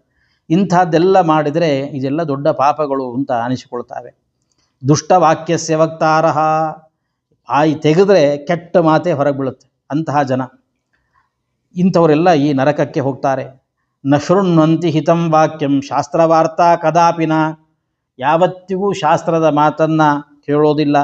ಹಿರಿಯರೇನಾದರೂ ಒಂದು ಒಳ್ಳೆಯ ಮಾತನ್ನು ಹೇಳಿದರೆ ಕೇಳಿಸ್ಕೊಳ್ಳೋದಿಲ್ಲ. ಯಾಕೆ? ಆತ್ಮಸಂಭಾವಿತ, ಈ ನನ್ನಷ್ಟು ತಿಳಿದವರು ಯಾರಿದ್ದಾರೆ, ಇವರೇನು ನನಗೆ ಹೇಳೋದು ಅಂತ ಮೂಢಾಹ ಪಂಡಿತ ಮಾನಿನಃ, ಇಂತಹ ಜನಗಳು ಬೇಕಾದಷ್ಟು ಜನ ಇರ್ತಾರೆ. ಅದರಂತೆ ಇಷ್ಟೇ ಅಲ್ಲ, ಇನ್ನು ಮುಂದೆ ಹೇಳ್ತಾರೆ, ಇಂತಹ ಪಾಪಗಳೇನಿದ್ದಾವೆ ಇದೆಲ್ಲ ಆ ದಾರಿಯಲ್ಲಿ ಹೋಗ್ಲಿಕ್ಕೆ ಕಾರಣ. ಇನ್ನು ಕೆಲವರು ಇದ್ದಾರೆ, ಅವರು ವೈತರಣಿಯಲ್ಲೇ ಬೀಳೋದಂತೆ. ಏನು ಮಾಡಿದರೂ ವೈತರಣಿಯಿಂದ ಉದ್ಧಾರ ಆಗೋದು ಅಂತಿಲ್ಲ, ಪ್ರಮೇಯನೇ ಇಲ್ಲ. ಮಾತರಂ ಏವ ಮನ್ಯಂತೆ ಪಿತರಂ ಗುರುಮೇವ ಚ ಆಚಾರ್ಯಂ ಚಾಪಿ ಪೂಜ್ಯಂಚ ತಸ್ಯಾಂ ಮಜ್ಜಂತಿ ತೇ ನರಾಹ. ತಾಯಿಗೆ, ತಂದೆಗೆ, ಗುರುಗಳಿಗೆ, ಆಚಾರ್ಯರಿಗೆ, ಪಾಠ ಹೇಳಿಕೊಟ್ಟಂತಹ ಗುರುಗಳಿಗೆ, ಇಂಥವರಿಗೆಲ್ಲ ಅವಮಾನವನ್ನು ಮಾಡಿದ್ರೆ ಅಂಥವರು ಆ ವೈತರಣಿಯಲ್ಲಿ ಬೀಳ್ತಾ ಇದ್ದಾರೆ. ಹಾಗೆ ಹೆಂಡತಿ ಪತಿವ್ರತಾಂ ಸಾಧುಶೀಲಾಂ ಕುಲೀನಾಂ ವಿನಯಾನ್ವಿತಾಂ ಸ್ತ್ರೀಯಂ ತ್ಯಜಂತಿಯೇ ದ್ವೇಷಾತ್ ವೈತರಣ್ಯಾಂ ಪತಂತಿತೆ. ಒಳ್ಳೆಯ ಪತಿವ್ರತೆ, ಸಜ್ಜನಿಕೆ ಇದೆ, ಸಾಧು ಸ್ವಭಾವದವಳು, ವಿನಯಾನ್ವಿತಳು, ಅಂತಹ ಹೆಂಡತಿಯನ್ನು ದ್ವೇಷದಿಂದ ಅವಳನ್ನು ಪರಿತ್ಯಾಗವನ್ನು ಮಾಡಿದ್ರೆ ಅಂಥವರು ನರಕಕ್ಕೆ ಹೋಗಿ ಬೀಳ್ತಾ ಇದ್ದಾರೆ. ಹಾಗೆ ಬ್ರಾಹ್ಮಣಾಯ ಪ್ರತಿಶ್ರುತ್ಯ ಯಥಾರ್ಥಂ ನ ದದಾತಿ ಯಃ, ನಿಮಗಿಂಥ ದಾನ ಮಾಡ್ತೀನಿ ಬನ್ನಿ, ನಾಳೆ ನನ್ನ ಹುಟ್ಟಿದಬ್ಬಿದೆ ಬನ್ನಿ ಅಂತ ಕರೆಯೋದು, ಬಂದರೆ ಮುಖನೇ ತೋರಿಸ್ಲಿಕ್ಕಿಲ್ಲ, ಅಥವಾ ಯಾಕೆ ಬಂದಿದ್ದೀರಿ ಅಂತ ಕೇಳಿ ಕಳಿಸ್ಬಿಡೋದು. ಈ ಥರ ಇಂಥದ್ದು ಕೊಡ್ತೀನಿ ಅಂತ ಅಂದ್ಕೊಂಡು ಅದನ್ನು ಕೊಡದೇ ಇದ್ದರೆ ಆಹೂಯ ನಾಸ್ತಿಯೋ ಬ್ರೂಯಾತ್ ತಯೋರ್ ವಾಸಶ್ಚ ಸಂತತಂ ಅಂತಾರೆ. ಅಂಥವರು ಬ್ರಾಹ್ಮಣರಿಗೆ ಇಂಥದ್ದು ಕೊಡ್ತೀನಿ ಸಂಕಲ್ಪ ಮಾಡಿ ಕೊಡದೇ ಇರೋದು, ಅಥವಾ ಮನೆತನ ಕರೆದುಬಿಟ್ಟು ಇಲ್ಲ ನಾಳೆ ಬನ್ನಿ ನಾಡ್ದು ಬನ್ನಿ ಅಂತ ಅನ್ನೋದು. ಇದಕ್ಕೆ ತಾನೇ ಬಲಿಚಕ್ರವರ್ತಿ ತುಂಬ ಹೆದರ್ಕೊಂಡಿದ್ದು. ಎಷ್ಟು ಶುಕ್ರಾಚಾರ್ಯರು ಹೇಳಿದ್ರು ಕೂಡ ಬೇಡ, ದಾನ ಮಾಡಬೇಡ ಅಂದರೆ ಇಲ್ಲ ನಾನು ದಾನ ಮಾಡಬೇಕು ಅಂತ ಸಂಕಲ್ಪ ಮಾಡಿದ್ದೀನಿ, ಅಂದಮೇಲೆ ನಾನು ದಾನ ಮಾಡಬೇಕಿಲ್ಲ ಅಂದರೆ ಮುಂದೆ ನರಕ ಇದೆ. ಹೀಗೆ ಇದೆಲ್ಲದರ ಬಗ್ಗೆ ಬಹಳ ಎಚ್ಚರದಲ್ಲಿರಬೇಕು. ಸ್ವಯಂ ದತ್ತಾಪಹರ್ತಾಚ, ತಾನೇ ಒಂದು ಕಡೆ ದಾನ ಕೊಟ್ಬಿಡೋದು, ಎಲ್ಲರೂ ನೋಡ್ತಿದ್ದಾರೆ ಅಂತ ಕೊಟ್ಬಿಡೋದು, ತೊಗೊಂಡು ಹೋಗ್ತಿದ್ದಾರಲ್ಲ, ಆಮೇಲೆ ನಿಧಾನಕ್ಕೆ ತಾನೇ ಕದ್ಕೊಂಡು ಬಂದ್ಬಿಡೋದು ಅವ್ರ ಮನೆಯಿಂದಲೋ, ಅಥವಾ ಹೋಗುವಾಗ ಅವ್ರ ಬ್ಯಾಗ್ ಗಿಟ್ಟಾಗಲಿಂದ ಕದ್ದು ಬಿಡೋದು, ಇಂಥ ಕೆಲಸಗಳನ್ನು ಮಾಡೋದು. ಅಥವಾ ದಾನಂ ದತ್ವಾ ಅನುತಾಪಕಃ, ದಾನ ಕೊಟ್ಟ ಮೇಲೆ ಪಶ್ಚಾತ್ತಾಪ ಕೊಡೋದು, ಅಯ್ಯೋ ಕೊಟ್ಬಿಟ್ನಲ್ಲ, ಅಷ್ಟು ಕೊಡಬಾರ್ದಿತ್ತು. ಕೆಲವು ಸಲ ಯಾರಾದರೂ ಮನೆಗೆ ಬಂದರೂ ಕೊಡಬೇಕು ಅಂತ ಏನೋ ಅಲ್ಮಾರ ತೆಗೆದು ದುಡ್ಡು ತೆಗೆದು ತಂದುಕೊಳ್ಳೋಣ ಅಂತ ಹೋಗ್ತೀವಿ, ಅದು ನೋಟು ಹೊಸದು ಇದ್ಬಿಟ್ರೆ ಏನಾಗುತ್ತೆ, ಒಂದ್ರ ಜಾಗದಲ್ಲಿ ಎರಡು ಹೋಗ್ಬಿಡುತ್ತೆ. ಅವ್ರು ತೊಗೊಂಡು ಹೋದ್ಮೇಲೆ ಗೊತ್ತಾಯಿತು ಎರಡು ಹೋಗ್ಬಿಡ್ತು ನೋಟು ಅಂತ. ಎಂಥ ಪಶ್ಚಾತ್ತಾಪ ಆಗುತ್ತೆ ಅಂದರೆ, ಗೊತ್ತಾಗಲಿಲ್ಲ, ಎರಡು ಕೊಟ್ಬಿಟ್ಟೆ. ಹೀಗೆ ಅದರ ಬಗ್ಗೆ ದಾನ ಕೊಟ್ಟ ಮೇಲೆ ಅದರ ಬಗ್ಗೆ ತುಂಬ ಚಿಂತೆ ಮಾಡೋದು. ಅಥವಾ ದಾನೇ ದತ್ತೇ ನಿವಾರಕಃ, ಯಾರೋ ದಾನ ಕೊಡ್ತಿರ್ತಾರೆ, ಯಾರೋ ದಾನ ಇಸ್ಕೋತಾ ಇರ್ತಾರೆ, ಇವ್ರು ಕೆಲವರು ಇರ್ತಾರೆ ಮಧ್ಯದಲ್ಲಿ. ದಾನ ಕೊಡುವ ಸಂದರ್ಭದಲ್ಲಿ ಹೋಗಿ ಅವರನ್ನು ತಡೆಯುವ ಪ್ರಮೇಯ. ಎಲ್ಲ ಒಂದು ಸುಮ್ಮನೆ ಸತ್ಯನಾರಾಯಣ ಪೂಜೆ ಕರೆದಿದ್ದಾರೆ, ನಮ್ದೇನು ಕೆಲಸಪ್ಪ, ಸತ್ಯನಾರಾಯಣ ಪೂಜೆ ಅಂತ ಕರೆದಿದ್ದಾರೆ ಅಂದರೆ ಹೋಗಬೇಕು, ಪ್ರಸಾದ ಇಸ್ಕೋಬೇಕು, ಬರಬೇಕು, ಅಷ್ಟೇ ಕೆಲಸ. ಅವರು ಪೂಜೆ ಮಾಡಿಸಿದ ಆಚಾರಿಗೆ ಏನೋ ದಕ್ಷಿಣೆ ಕೊಡ್ತಿರ್ತಾರೆ, ಇವ್ರನ್ನ ಕರೆಯೋದು, ಏನೋ ದೊಡ್ಡ ಉಪಕಾರ ಮಾಡ್ತಿದ್ದೆ ಅವನಿಗೆ ಅಂತ ಅಂದ್ಕೊಂಡು ಕರೆಯೋದು. ಎಷ್ಟು ಕೊಡ್ತಿದ್ದೀರಿ ಆಚಾರಿಗೆ, ಎಷ್ಟು ಇಟ್ಟಿದ್ದೀರಿ ತಟ್ಟೆಯಲ್ಲಿ, ಅವ್ರು ಏನೋ ಒಂದು ಇಷ್ಟು ಅಂತ ಹೇಳ್ತಾರೆ, ಸಂಖ್ಯೆ ಹೇಳ್ತಾರೆ. ಅಷ್ಟೆಲ್ಲ ಯಾಕೆ ಕೊಡ್ತೀರಿ, ಇವತ್ತಿನ ಕಾಲಕ್ಕೆ ಸತ್ಯನಾರಾಯಣ ಪೂಜೆಗೆ ಅಷ್ಟು ಕೊಡ್ತಾರೇನು ಯಾರಾದರೂ, ಎಂಥ ದೊಡ್ಡ ಕೆಲಸ ಮಾಡಿದ್ರೇ ಕೊಡಲ್ಲ, ಸತ್ಯನಾರಾಯಣ ಪೂಜೆಗೆ ಯಾಕೆ ಕೊಡ್ತೀವಿ, ಹೀಗೆ ಹೇಳಿ ದಾನ ಮಾಡುವ ಸಂದರ್ಭದಲ್ಲಿ ಅವರನ್ನು ತಡೆಯುವ ಕೆಲಸವನ್ನು ಮಾಡಿದ್ರೆ ಅದು ಮಹಾಪಾಪ ಅಂತ ಅನಿಸಿಕೊಳ್ಳುತ್ತೆ. ಯಜ್ಞ ವಿಧ್ವಂಸಕಶ್ಚೈವ ಕಥಾಭಂಗಕರಶ್ಚಯ, ಹೀಗೆ ಎಲ್ಲಾದರೂ ಯಜ್ಞಯಾಗಾದಿಗಳ ನಡೆಯುವಾಗ ಅದನ್ನು ತಡೆಯುವ ಕೆಲಸ, ಅಥವಾ ಎಲ್ಲಾದರೂ ಉಪನ್ಯಾಸ ಏನಾದರೂ ನಡೀತಾ ಇರುತ್ತೆ ಅದನ್ನು ನಿಲ್ಲಿಸಬೇಕು ಅಂತ ಪ್ರಯತ್ನ ಮಾಡೋದು, ಈ ಥರದ ಅನೇಕ ವಿಧವಾಗಿರತಕ್ಕಂಥ ಪಾಪಗಳನ್ನು ಯಾರು ಮಾಡಿರ್ತಾರೆ ಅಂಥವರು ಈ ನರಕಕ್ಕೆ ಹೋಗಿ ವೈತರಣಿಯಲ್ಲಿ ಬೀಳ್ತಾ ಇದ್ದಾರೆ. ಕೃಷ್ಣ ಗೌರ್ ಯದಿ ನೋ ದತ್ತ ನೋರ್ಧ್ವದೇಹ ಕ್ರಿಯಾ ಕೃತಾ ತಸ್ಯಾಂ ಭುಕ್ತ್ವಾ ಮಹದ್ದುಃಖಂ ಯಾಂತಿ ವೃಕ್ಷಂ ತಟೋದ್ಭವಂ. ಅಥವಾ ಜೀವನದಲ್ಲಿ ಇದನ್ನಾದರೂ ಒಂದು ಒಳ್ಳೆಯ ಕೆಲಸ ಮಾಡಿರಬೇಕು. ಬದುಕಿರುವಾಗ ಒಂದು ಹಸುವನ್ನು ದಾನ ಮಾಡಿರಬೇಕು, ಒಂದು ಗೋದಾನವನ್ನು ಮಾಡಿರಬೇಕು. ಅದು ಕಪ್ಪು ಬಣ್ಣದ ಒಂದು ಹಸುವನ್ನು ದಾನ ಮಾಡಬೇಕು ಅಂತ ಹೇಳ್ತಾರೆ. ಅಥವಾ ಯಾರ ಉದ್ದೇಶವಾಗಿ ಔರ್ಧ್ವದೇಹಿಕ ಕರ್ಮಗಳು ನಡೆದಿರೋದಿಲ್ಲ ಅಂಥವರು ಕೂಡ ಇಲ್ಲಿ ಈ ಥರದ ವೈತರಣಿಯಲ್ಲಿ ಬೀಳುವ ಪ್ರಸಂಗವನ್ನು ಪಡೀತಾ ಇದ್ದಾರೆ. ಹಾಗೆ ಸುಳ್ಳು ಸುಳ್ಳು ಸಾಕ್ಷ್ಯವನ್ನು ಹೇಳುವಂತಹದ್ದು, ನಾಸ್ತಿಕರಾಗಿ ಜೀವನವನ್ನು ಕಳೆಯೋದು, ಹಾಗೆ ಎಲ್ಲಾದರೂ ಬಾವಿ, ತಟಾಕ, ಕೆರೆ ಗಿರೆ ಇದ್ದರೆ ಅಂಥದನ್ನು ಹಾಳು ಮಾಡುವ ಕೆಲಸಗಳನ್ನು, 4 ಜನಕ್ಕೆ ಉಪಕಾರವನ್ನು ಮಾಡುವ ವಸ್ತುಗಳನ್ನು ಹಾಳು ಮಾಡೋದು, ಭರ್ತಾರಂ ದೂಷಯೇನ್ನಾರಿ, ಗಂಡನಿಗೆ ನಿರಂತರವಾಗಿ ಬೈತಾ ಇರುವಂತಹದ್ದು, ಅಥವಾ ಪರಂ ಮನಸಿ ಧಾರಯೇತ್ ಇತ್ಯಾದ್ಯಾಹ, ಇದೇ ಮೊದಲಾಗಿರತಕ್ಕಂಥ ಅನೇಕ ವಿಧವಾದ ನರಕಗಳು. ಅಥವಾ ಯೇ ಶಾರೀರಂ ಮಲಂ ವನ್ಹೌ ಪ್ರಕ್ಷಿಪಂತಿ ಜಲೇಪಿಚ, ಮಲ ವಿಸರ್ಜನೆ ನದಿಯಲ್ಲೋ ಈ ಥರದ ಕ್ಷೇತ್ರಗಳಲ್ಲೋ ಅಲ್ಲಿ ಮಲ ವಿಸರ್ಜನೆಯನ್ನು ಮಾಡುವಂತಹ ಜನ, ಥರದ ಅನೇಕ ಪಾಪಗಳನ್ನು ಹೇಳ್ತಾ ಹೋಗ್ತಾರೆ. ಅಧ್ಯಾತ್ಮ ವಿದ್ಯಾ ದಾತಾರಂ ನೈವ ಮನ್ಯಂತಿ ಯೇ ಗುರುಂ, ಒಳ್ಳೆಯ ಶಾಸ್ತ್ರವಿದ್ಯೆಯನ್ನು ಉಪದೇಶ ಮಾಡಿರತಕ್ಕಂಥ ಗುರುಗಳಿಗೆ ಅವಮಾನವನ್ನು ಮಾಡೋದು, ಅವರನ್ನು ನೀನು ಗುರುನೇ ಅಲ್ಲ ಅನ್ನೋ ಥರ ಅವರನ್ನು ಟ್ರೀಟ್ ಮಾಡೋದು, ಈ ಥರದ ಕೆಲಸಗಳನ್ನು ಮಾಡಿದ್ರೆ ಅಂಥವರು ನರಕಕ್ಕೆ ಹೋಗ್ತಾ ಇದ್ದಾರೆ. ಆ ವೈತರಣಿಯಲ್ಲಿ ಬಿದ್ದು ಎಷ್ಟೋ ದಿವಸ ವೈತರಣಿಯಲ್ಲಿ ಬಿದ್ದಿರ್ತಾರೆ. ಆಮೇಲೆ ವೈತರಣಿಯಿಂದ ಹೊರಗೆ ಬಂದು ಬೀಳ್ತಾರೆ. ಹೇಗೋ ಒಂಥರ ಮಾಡಿ ದಡಕ್ಕೆ ತರ್ತಾರೆ. ದಡಕ್ಕೆ ಬರ್ತಿದ್ದಂಗೆ ಇಷ್ಟು ದಿವಸ ಆ ಕೀವು, ರಕ್ತಗಳು, ಮಾಂಸ ಇದ್ರ ಮಧ್ಯೆಯಲ್ಲಿ ಇರ್ತಾನೆ. ತಿನ್ನಲಿಕ್ಕೇನು ಸಿಕ್ಕಿಲ್ಲ. ಅಲ್ಲಿ ಬರ್ತಿದ್ದಂಗೆ, ದಡಕ್ಕೆ ಬರ್ತಿದ್ದಂಗೆ ಏನಾದರೂ ತಿನ್ನಲಿಕ್ಕೆ ಕೊಡಿ, ಕುಡಿಲಿಕ್ಕೆ ಏನಾದರೂ ಇದ್ದರೆ ಕೊಡಿ ಅಂತ ಅಲ್ಲೇ ಇರತಕ್ಕಂಥ ಯಮನ ದೂತರು ಹೇಳ್ತಾರಂತೆ, ಇದೇ ನಿನಗೋಸ್ಕರ ಒಂದು ವ್ಯವಸ್ಥೆ ಮಾಡಿ ಇಟ್ಟಿದ್ದೀವಿ. ಏನು? ಪಾನಾರ್ಥಂ ತೈಲಂ ಅತ್ಯುಷ್ಣಂ, ಬಿಸಿ ಬಿಸಿಯಾಗಿರತಕ್ಕಂಥ ಕಾದ ಎಣ್ಣೆ ಇದೆ, ಬೇಕಾದ್ರೆ ಕೊಡ್ತೀವಿ, ಕುಡಿತೀಯ ಅಂತ ಕೇಳ್ತಾರೆ. ಅವನ ಪರಿಸ್ಥಿತಿ ಹೆಂಗಾಗಿಬಿಟ್ಟಿರುತ್ತೆ ಅಂದರೆ, ಏನಾದರೂ ಒಂದು ಸಿಕ್ಕರೆ ಸಾಕು ಕುಡಿಯೋಣ ಅಂತ ಅದನ್ನೇ ಕುಡಿತಾನಂತೆ. ಅದನ್ನೇ ಕುಡಿದು ಒಳಗಿರತಕ್ಕಂಥ ಕರಳು ಗಿರಳು ಎಲ್ಲ ಒದ್ದಾಡಿ ಹೋಗ್ತಾ ಇರ್ತಾನೆ. ಈ ಥರ ಪಾಪಗಳನ್ನು ಮಾಡಿದ್ರೆ ಅಲ್ಲಿ ಹೇಳ್ತಾರಂತೆ, ತುಂಬ ಬಿಸಿಲಿತ್ತು, ಇಷ್ಟು ದಿವಸ ಎಲ್ಲಾದರೂ ಒಂದು ಕಡೆ ನೆರಳು ಇದ್ದಲ್ಲಿ ಕರ್ಕೊಂಡು ಹೋಗಿ ಅಂತ ಕೇಳಿದ್ರೆ, ಆವಾಗ ಯದಿ ಛಾಯಾಂ ಪ್ರಯಾಚತೆ, ನಂಗೊಂದು ನೆರಳು ಬೇಕು ಕೊಡಿ ಅಂತ ಕಲ್ಪಿಸಿದ್ರೆ ಅವಂಥವ್ರನ್ನ ಆಸಿಪತ್ರವನ್ನು ಕರ್ಕೊಂಡು ಹೋಗ್ಬಿಡ್ತಾರಂತೆ. ಇಲ್ಲಿ ಆರಾಮಾಗಿ ಇದ್ಬಿಡು ಅಂತ. ಎಲ್ಲಿ ಇರಲಿಕ್ಕಾಗುತ್ತೆ? ಕೆಳಗೆ ಬಿದ್ದ ಎಲೆಗಳೆಲ್ಲ ಖಡ್ಗದಂತೆ ಚೂಪಾಗಿದೆ, ಅಲ್ಲಿ ಇರ್ಲಿಕ್ಕೆ ಸಾಧ್ಯ ಇಲ್ಲ. ಮೇಲೆಯಿಂದ ಎಲೆಗಳು ಉದುರಿ ಬೀಳ್ತಾ ಇರ್ತವೆ, ಮೈಮೇಲೆ ಖಡ್ಗಗಳು ಬಿದ್ದಂಗೆ ಆಗುತ್ತೆ. ಹೀಗಾಗಿ ಈ ಥರ ಅನೇಕ ವಿಧವಾದ ನರಕಗಳು. ಇತ್ತೇವಂ ಬಹುಶಸ್ತಾರ್ಕ್ಷ್ಯ ಯಾತನಾಹ ಪಾಪಿನಾಂ ಸ್ಮೃತಾಹ, ಈ ಥರದ ಅನೇಕ ವಿಧವಾದ ನರಕಗಳನ್ನು ಅಲ್ಲಿ ಹೇಳಿದ್ದಾರೆ. ಆಮೇಲೆ ಆ ಮನುಷ್ಯ ತನ್ನ ಎಲ್ಲ ನರಕಗಳನ್ನೆಲ್ಲ ಮುಗಿಸಿಕೊಂಡು ವಾಪಸ್ಸು ಪುನಃ ಈ ಭೂಮಿಗೆ ಬರ್ತಾನೆ. ಬರುವಾಗ ಏನಾಗುತ್ತೆ ಅಂತಂದರೆ, ಅದು ನರಕಗಳಲ್ಲಿದ್ದು ಆ ಎಲ್ಲ ಪಾಪಗಳನ್ನು ಅನುಭವಿಸಿದವನಾದರೂ ಕೂಡ ಅದು ಒಂದು ಸ್ವಲ್ಪ ಅವಶೇಷ ಉಳ್ಕೊಂಡಿರುತ್ತೆ. ಅದನ್ನಿಟ್ಟುಕೊಂಡು ಪುನಃ ಈ ಭೂಮಿಗೆ ಹುಟ್ಟಿ ಬರ್ತಾನೆ. ಅವನ ದೇಹದಲ್ಲಿ ಯಾವುದೋ ಒಂದು ವಿಧವಾಗಿರತಕ್ಕಂಥ ದೇಹದ ಚಿಹ್ನೆ ರೂಪದಲ್ಲಿ ಅದು ಉಳ್ಕೊಂಡ್ಬಿಡುತ್ತೆ. ಯಾವುದೋ ಒಂದು ಅಂಗವಿಕಲ ಆಗೋದು, ಕಣ್ಣು ಕಳ್ಕೊಳ್ಳೋದು, ಅಥವಾ ಕುಷ್ಠ ರೋಗ ಬಂದಿರೋದು, ಇನ್ನೇನು ಚರ್ಮ ರೋಗ ಬಂದಿರೋದು, ಅಥವಾ ಬೇರೆ ವಿಚಿತ್ರವಾದ ಪ್ರಾಣಿಯಾಗಿ ಹುಟ್ಟಿ ಬರೋದು, ಇದೆಲ್ಲ ಹಿಂದಿನ ಜನ್ಮದಲ್ಲಿ ಮಾಡಿರತಕ್ಕಂಥ ಪಾಪಗಳು. ಅದನ್ನು ಅನುಭವಿಸಿದ್ರೂ ಕೂಡ ಸ್ವಲ್ಪ ಶೇಷ ಭಾಗ ಅನ್ನೋದು ಮನುಷ್ಯನಿಗೆ ಉಳ್ಕೊಂಡಿರುತ್ತೆ. ಒಂದು ಪಾತ್ರೆಯಲ್ಲಿ ಎಣ್ಣೆ ಹಾಕಿಟ್ಟಿದ್ದೇವೆ. ಎಣ್ಣೆ ಹಾಕಿಟ್ಟ ಪಾತ್ರೆಯನ್ನು ಅದರಲ್ಲಿ ಎಣ್ಣೆನೆಲ್ಲ ಇನ್ನೊಂದು ಡಬ್ಬಿಗೆ ಹಾಕಿದ್ವಿ. ಅಂದ ಕೂಡಲೇ ಈ ಪಾತ್ರೆಯನ್ನು ಕೂಡಲೇ ನಾವು ಬಳಸ್ಕೊಳ್ಳಿಕ್ಕಾಗಲ್ಲ, ಯಾಕೆ ಎಣ್ಣೆಯ ಜಿಡ್ಡು ಬಸೆ ಉಳಿದೇ ಇರುತ್ತೆ. ಹಾಗೆ ಎಲ್ಲ ಪಾಪಗಳನ್ನು ಅನುಭವಿಸಿದ್ದಾನೆ ಅಂತ ಅಂದ್ಕೊಂಡ್ರೂ ಕೂಡ ಒಂದಿಷ್ಟು ಅವಶೇಷವನ್ನು ಇಟ್ಟುಕೊಂಡವನಾಗಿ ಪುನಃ ಈ ಭೂಮಿಗೆ ಅವನು ಹುಟ್ಟಿ ಬರ್ತಾ ಇದ್ದಾನೆ. ಹಾಗಾದರೆ ಏನ ಚ ಪಾಪೇನ ಯದ್ಯಚ್ಚಿಹ್ನಂ ಪ್ರಜಾಯತೆ, ಏನು ಪಾಪ ಮಾಡಿದ್ರೆ ಯಾವ ಶಾರೀರಿಕವಾಗಿರತಕ್ಕಂತಹ ಕುರುಹು ಚಿಹ್ನೆ ಅವನಿಗೆ ಉಳಿಯುತ್ತೆ? ಅಥವಾ ಯಾಂ ಯೋ ನಿಂಚ ಗಚ್ಚಂತಿ ತನ್ಮೇ ಕಥೆಯ ಕೇಶವ, ಅಥವಾ ಇನ್ನೇನಾದರೂ ಪಶು ಪಕ್ಷಿ ಪ್ರಾಣಿಯಾಗಿ ಹುಡ್ತಾನೆ ಅಂದ್ರಲ್ಲ, ಏನು ಪಾಪ ಮಾಡಿದರೆ ಅದೆಲ್ಲ ಆಗಿ ಹುಟ್ಟಬಹುದು ಅವನು? ಅದನ್ನೆಲ್ಲ ನನಗೆ ವಿಸ್ತಾರವಾಗಿ ವಿವರಿಸಿ ಹೇಳಬೇಕು ಅಂತ ಕೇಳಿದಾಗ ಅದನ್ನು ಕೂಡ ಭಗವಂತ ಹೇಳ್ತಾ ಇದ್ದಾನೆ. ಅದೇನು ಅಂತಂದರೆ, ಬ್ರಹ್ಮ ಕ್ಷಯರೋಗಿ ಸ್ಯಾತ್, ಯಾರು ಬ್ರಹ್ಮಹತ್ಯೆಯನ್ನು ಮಾಡಿರ್ತಾನೆ ಅವನು ಕ್ಷಯರೋಗ ಇರುವವನಾಗಿ ಹುಟ್ಟಿ ಬರ್ತಾನೆ. ಗೋಘ್ನ ಸ್ಯಾತ್ ಕುಬ್ಜಕೋ ಜಡಃ, ಯಾರು ಗೋಹತ್ಯೆಯನ್ನು ಮಾಡಿರ್ತಾನೆ ತುಂಬ ಕುಳ್ಳಕ್ಕಿರತಕ್ಕಂಥ ದೇಹ ಇರುವವನಾಗಿ ಹುಟ್ಟಿ ಬರ್ತಾನೆ. ಯಾರು ಕನ್ಯೆಯನ್ನು ಕೊಂದಿರ್ತಾನೆ ಅಂಥವನು ಕುಷ್ಠರೋಗ ಇರುವವನಾಗಿ ಹುಟ್ಟಿ ಬರ್ತಾನೆ. ಸ್ತ್ರೀಘಾತಿ ಗರ್ಭಪಾತಿ ಚ ಪುಲಿಂದ ರೋಗವಾನ್ ಭವೇತು, ಯಾರು ಸ್ತ್ರೀ ಹತ್ಯೆ ಮಾಡಿರ್ತಾನೆ ಅಥವಾ ಗರ್ಭಪಾತವನ್ನು ಮಾಡಿಸಿರ್ತಾನೆ ಅಂಥವನು ಒಬ್ಬ ಬೇಡನಾಗಿ ತುಂಬ ರೋಗ ಇರುವವನಾಗಿ ಹುಟ್ಟಿ ಬರ್ತಾ ಇದ್ದಾನೆ. ಅಗಮ್ಯ ಗಮನಾತ್ ಷಂಡಃ, ಯಾವ ಸ್ತ್ರೀ ತನಗೆ ಸಂಘಕ್ಕೆ ಅರ್ಹಳೇ ಅಲ್ಲವೋ ಅಂತಹ ಸ್ತ್ರೀ ಜೊತೆಗೆ ಸಂಘವನ್ನು ಮಾಡಿದರೆ ಮುಂದಿನ ಜನ್ಮದಲ್ಲಿ ಷಂಡನಾಗಿ ಹುಟ್ಟಿ ಬರ್ತಾನೆ. ಗುರುಪತ್ನಿಯ ಜೊತೆಗೆ ಸಂಘವನ್ನು ಮಾಡಿದವನು ಚರ್ಮರೋಗ ಇರುವವನಾಗಿ ಹುಟ್ಟಿ ಬರ್ತಾನೆ. ಹಾಗೆ ಮಾಂಸಭೋಕ್ತ ಅತಿರಕ್ತಾಂಗ, ಮಾಂಸವನ್ನು ತಿನ್ನುವವನು ತುಂಬ ಕೆಂಪಾಗಿರತಕ್ಕಂಥ ದೇಹ ಇರುವವನಾಗಿ ಹುಟ್ಟಿ ಬರ್ತಾ ಇದ್ದಾನೆ ಅಂತ. ಯಾರು ಮದ್ಯಪಾನವನ್ನು ಮಾಡಿರ್ತಾನೆ, ಕಪ್ಪು ಆ ಹಲ್ಲೆ ಏನು ಮಾಡಿದ್ರೂ ಅವನು ಕಪ್ಪು ಹೋಗೋದಿಲ್ಲ, ಆ ಥರದ ದೋಷ ಇರುವವನಾಗಿ ಹುಟ್ಟುತ್ತಾನೆ. ಅದತ್ವಾಮಿಷ್ಟಮಶ್ನಾತಿ ಸಭವೇದ್ ಗಲಗಂಡವಾನ್, ಮನೆಯಲ್ಲಿ ಏನಾದರೂ ಒಂದು ಪದಾರ್ಥ, ಸಿಹಿ ಪದಾರ್ಥ ಅಥವಾ ಭಕ್ಷ್ಯ ಏನಾದರೂ ಮಾಡಿದರೆ ಎಲ್ರಿಗೂ ಹಂಚಿ ತಿನ್ಬೇಕಂತ.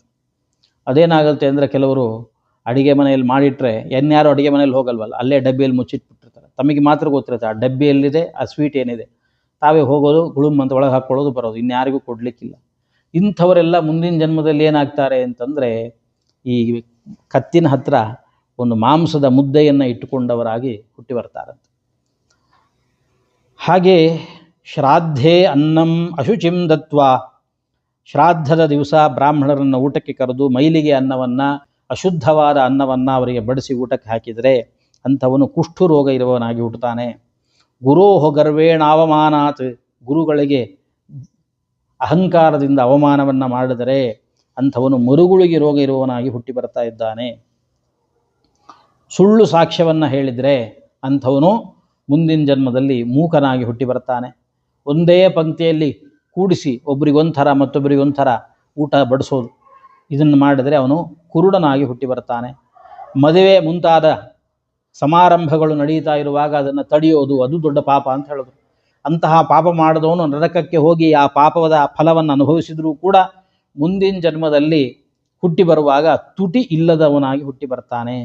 ಯಾವ ಪುಸ್ತಕವನ್ನು ಅಪಹರಣ ಮಾಡ್ತಾನೆ, ಮತ್ತೊಬ್ಬರ ಪುಸ್ತಕವನ್ನು ಕದೀತಾನೆ, ಅವನು ಕುರುಡನಾಗಿ, ಜನ್ಮತಃ ಕುರುಡನಾಗಿ ಹುಟ್ಟಿ ಬರ್ತಾ ಇದ್ದಾನೆ.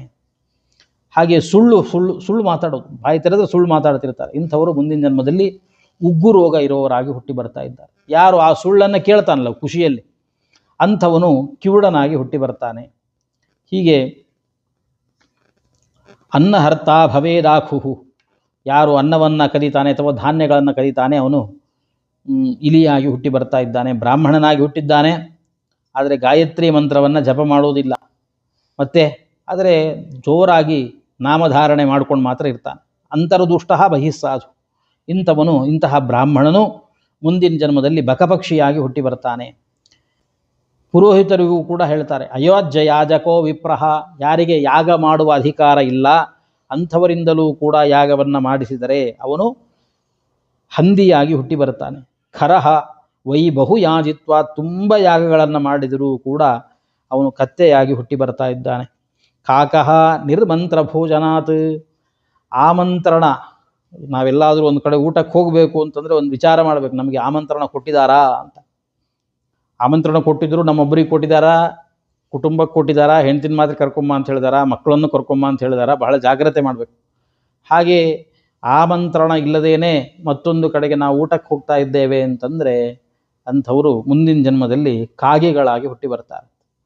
ಕೇಳಿದ್ರೆ ನಮಗೂ ಆಶ್ಚರ್ಯ ಆಗುತ್ತೆ, ಏನಪ್ಪ ಇಂಥ ಜನರು ಇರ್ತಾರಾ, ಏನು ಕಥೆ, ಎಲೆ ಹಾಕಿದ್ದೀವಿ ಬನ್ನಿ ಊಟಕ್ಕೆ ಅಂತ ಕರೆದ್ರೂ ಬರಲ್ಲ ಬೇಗ ಜನ, ಅಂಥದ್ದು ಬರ್ತಾರಾ ಅಂತಂದರೆ ಇರ್ತಾರಂಥವ್ರು.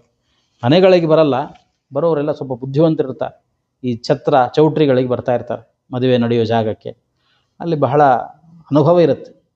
ಗಂಡಿನ ಕಡೆಯವ್ರು ಕೇಳಿದ್ರೆ ಇಲ್ಲ ನಾವು ಹೆಣ್ಣಿನ ಕಡೆಯವರು ಅನ್ನೋದು, ಹೆಣ್ಣಿನ ಕಡೆಯವ್ರು ಕೇಳಿದ್ರಿಲ್ಲ ಗಂಡಿನ ಕಡೆಯವರು ಅಂತ ಹೇಳಿ ಅಂತೂ ಒಂದು ದಿವಸ ಸುಗ್ರಾಸ ಭೋಜನ ಮದುವೆ ಊಟ ಮಾಡಿ ಬಂದುಬಿಡ್ತಾರೆ ಹೊರಗಡೆ. ಇಂಥವ್ರಲ್ಲಿ ಏನಾಗ್ತಾರೆ, ಅದೇ ಛತ್ರದ ಗೋಡೆ ಮೇಲೆ ಕೂತ್ಕೊಳ್ಳೋ ಕಾಗೆಗಳಾಗಿ ಹುಟ್ಟಿ ಬರ್ತಾರೆ ಅಷ್ಟೇ ಮುಂದಿನ ಜನ. ಹೀಗೆ ಕಾಕಃ ನಿರ್ಮಂತ್ರ ಭೋಜನಾತ್ ಅಂತ ಹೇಳ್ತಾರೆ. ಪಾತ್ರೆ ವಿದ್ಯಾಂ ಅದಾತಾಚ, ಸತ್ಪಾತ್ರರು ಸಿಕ್ಕಾಗಲೂ ಕೂಡ ವಿದ್ಯಾದಾನವನ್ನು ಮಾಡಲಿಲ್ಲ ಅಂತಂದರೆ ಅಂಥವನು ಮುಂದಿನ ಜನ್ಮದಲ್ಲಿ ಯತಾಗಿ ಹುಟ್ಟಿ ಬರ್ತಾ ಇದ್ದಾನೆ. ಪ್ರತಿಶ್ರುತಂ ದ್ವಿಜೇ ದಾನಂ ಅದತ್ವಾ ಜಂಬುಕೋ ಭವೇತ್, ಬ್ರಾಹ್ಮಣರಿಗೆ ದಾನ ಮಾಡ್ತೇನೆ ಅಂತ ಸಂಕಲ್ಪವನ್ನು ಮಾಡಿ ದಾನವನ್ನು ಕೊಡದೇ ಇದ್ದರೆ ಅಂಥವನು ಮುಂದಿನ ಜನ್ಮದಲ್ಲಿ ನರಿಯಾಗಿ ಹುಟ್ಟಿ ಬರ್ತಾ ಇದ್ದಾನೆ. ಮಾತಾ ಪಿತೃ ಗುರುದ್ವೇಷಿ ಭಗಿನಿ ಭ್ರಾತೃವೈರಕೃತ್, ಯಾರು ತಂದೆ ತಾಯಿ ಗುರು ಇವರ ಬಗ್ಗೆ ದ್ವೇಷವನ್ನು ಮಾಡ್ತಾ ಇರ್ತಾನೆ, ಹಾಗೆ ಅಕ್ಕ ತಂಗಿಯಂದರು ಅಣ್ಣ ತಮ್ಮಂದರು ಇವ್ರ ಬಗ್ಗೆ ದ್ವೇಷ ಕಾರ್ತಾ ಇರ್ತಾನೆ, ಇಂಥವನು ಹುಟ್ಟೋದೇ ಇಲ್ಲ. ಗರ್ಭೇ ಯೋನೋ ವಿನಷ್ಟ ಸ್ಯಾತ್, ಗರ್ಭದಲ್ಲಿರುವಾಗ ಅಂಥದ್ದೇ ಗರ್ಭಪಾತ ಆಗೋಯ್ತು ಅಂತೆಲ್ಲ ಹೇಳ್ತೀವಲ್ಲ, ಇಂಥವರಿದ್ದಾಗಲೇ ಅದೆಲ್ಲವೂ ಕೂಡ ಆಗುತ್ತೆ ಅಂತ ಹೇಳ್ತಾ ಇದ್ದಾರೆ. ಹೀಗೆ ಇವೇ ಮೊದಲಾಗಿರತಕ್ಕಂಥ ಅನೇಕ ಪಾಪಗಳು. ಏನು ಬೇಕಿದ್ರೂ ಪಾಪ ಮಾಡಿ, ಆದರೆ ಒಂದು ಮಾತ್ರ ಮಾಡಲಿಕ್ಕೆ ಹೋಗಬೇಡಿ ಅಂತಾರವ್ರು. ಏನು? ಬ್ರಹ್ಮಸ್ವಂ ಪ್ರಣಯಾದ್ಭುಕ್ತಂ, ಬೇಕಿದ್ರೆ ಲೋಹಚೂರ್ಣ ಅಶ್ಮಚೂರ್ಣೇಚ ವಿಷಂಚ ಜರಯನ್ನರಹ, ಕಬ್ಬಿಣದ ಪುಡಿ ತಿಂದು ಜೀರ್ಣ ಮಾಡ್ಕೋಬಹುದಾ ಗೊತ್ತಿಲ್ಲ, ಅಕಸ್ಮಾತ್ ಆದರೂ ಆದೀತೇನೋ ಕೆಲವರಿಗೆ. ಅಥವಾ ಕಲ್ಲಿನ ಪುಡಿ ಕುಟ್ಟಿ ತಿಂದರೆ ಜೀರ್ಣ ಆಗುತ್ತಾ ಅಂದರೆ ಇದೂ ಜೀರ್ಣ ಆಗಬಹುದು. ಆದರೆ ಎಂದೆಂದಿಗೂ ಕೂಡ ಬ್ರಹ್ಮಸ್ವ ಅಂತಿದೆಯಲ್ಲ, ಬ್ರಾಹ್ಮಣರ ಸ್ವತ್ತು ಅಥವಾ ದೇವರ ಸ್ವತ್ತು ಅಂತ ಏನು ಹೇಳ್ತೀವಿ, ಇವೆರಡೂ ಕೂಡ ಎಂದೆಂದಿಗೂ ಕೂಡ ಜೀರ್ಣಿಸಿಕೊಳ್ಳಿಕ್ಕೆ ಸಾಧ್ಯವೇ ಇಲ್ಲ. ಯಾರಿಗೂ ಅದು ಜೀರ್ಣ ಆಗೋದಿಲ್ಲ. ಅದು ತಿಂದವನಿಗೆ ಮಾತ್ರ ಅಲ್ಲ, ಅದನ್ನು ಅನುಭವಿಸಿದವನು ಮಾತ್ರ ಅಲ್ಲ, ಅವನ ಹಿಂದೆ ಮುಂದಿನ ಅನೇಕ ತಲೆಮಾರಿನ ಜನರೂ ಕೂಡ ಈ ಪಾಪವನ್ನು ಅವರು ಅನುಭವಿಸಬೇಕಾಗತ್ತೆ. ಆದ್ದರಿಂದ ಎಂದೆಂದಿಗೂ ಕೂಡ ಇದನ್ನು ಮಾಡಬೇಡಿ. ದೇವದ್ರವ್ಯೋಪಭೋಗೇನ ಬ್ರಹ್ಮಸ್ವಹರಣೇನ ಚ ಕುಲಾನಿ ಅಕುಲತಾಂ ಯಾಂತಿ ಬ್ರಾಹ್ಮಣಾತಿಕ್ರಮೇಣ ಚ ಅಂತ. ಈ ಥರದ ಅನೇಕ ಪಾಪಗಳು, ಆ ಪಾಪಗಳ ಫಲವನ್ನು ನರಕಗಳಲ್ಲಿ ಅನುಭವಿಸೋದು ಮಾತ್ರ ಅಲ್ಲದೇನೆ ಅದನ್ನು ಪುನಃ ಮುಂದಿನ ಜನ್ಮದಲ್ಲಿ ಬರುವಾಗ ಯಾವುದೋ ಒಂದು ಶಾರೀರಿಕವಾದ ಚಿಹ್ನೆಯನ್ನು ಇಟ್ಟುಕೊಂಡು ಮುಂದಿನ ಜನ್ಮದಲ್ಲಿ ಅವರು ಹುಟ್ಟಿ ಬರ್ತಾ ಇದ್ದಾರೆ. ಆವಾಗ ಗರುಡ ಪುನಃ ಭಗವಂತನನ್ನು ಪ್ರಶ್ನಿಸ್ತಾ ಇದ್ದಾನೆ. ಕಥಮುತ್ಪದ್ಯತೆ ಮಾತುಹು ಜಠರೇ ನರಕಾಗತಃ. ಸರಿ, ನರಕಕ್ಕೆ ಹೋದವನು ಹೆಂಗೆ ತಾಯಿಯ ಗರ್ಭದಿಂದ ಹೊರಗೆ ಹುಟ್ಟಿ ಬರ್ತಾನೆ, ಏನು ಕಥೆ? ಇದನ್ನು ಸ್ವಲ್ಪ ನನಗೆ ತಿಳಿಸಿ ಹೇಳಬೇಕಲ್ಲ. ಮತ್ತು ಗರ್ಭದ ದುಃಖ, ಗರ್ಭದ ವಾಸ ಅದು ತುಂಬ ದುಃಖದ ಕೆಲಸ ಅಂತ ಹೇಳ್ತಾರೆ. ಹಾಗಾದರೆ ಗರ್ಭವಾಸ ದುಃಖಕ್ಕೆ ಕಾರಣ ಹೇಗೆ? ಅಥವಾ ಗರ್ಭಕ್ಕೆ ನರಕಕ್ಕೆ ಹೋದವನು ಪುನಃ ಗರ್ಭಕ್ಕೆ ಬರೋದು ಹೇಗೆ? ಈ ಭೂಮಿಗೆ ಹುಟ್ಟಿ ಬರೋದು ಹೇಗೆ? ಇದನ್ನೆಲ್ಲವನ್ನು ಕೂಡ ತಿಳಿಸಬೇಕು ಅಂತ ಹೇಳಿದಾಗ ಭಗವಂತ ಅದನ್ನು ವಿವರಿಸ್ತಾ ಇದ್ದಾನೆ. ಅದು ಏನು ಅನ್ನೋದನ್ನು ನಾಳೆ ದಿವಸ ನೋಡೋಣ. ಶ್ರೀಕೃಷ್ಣ.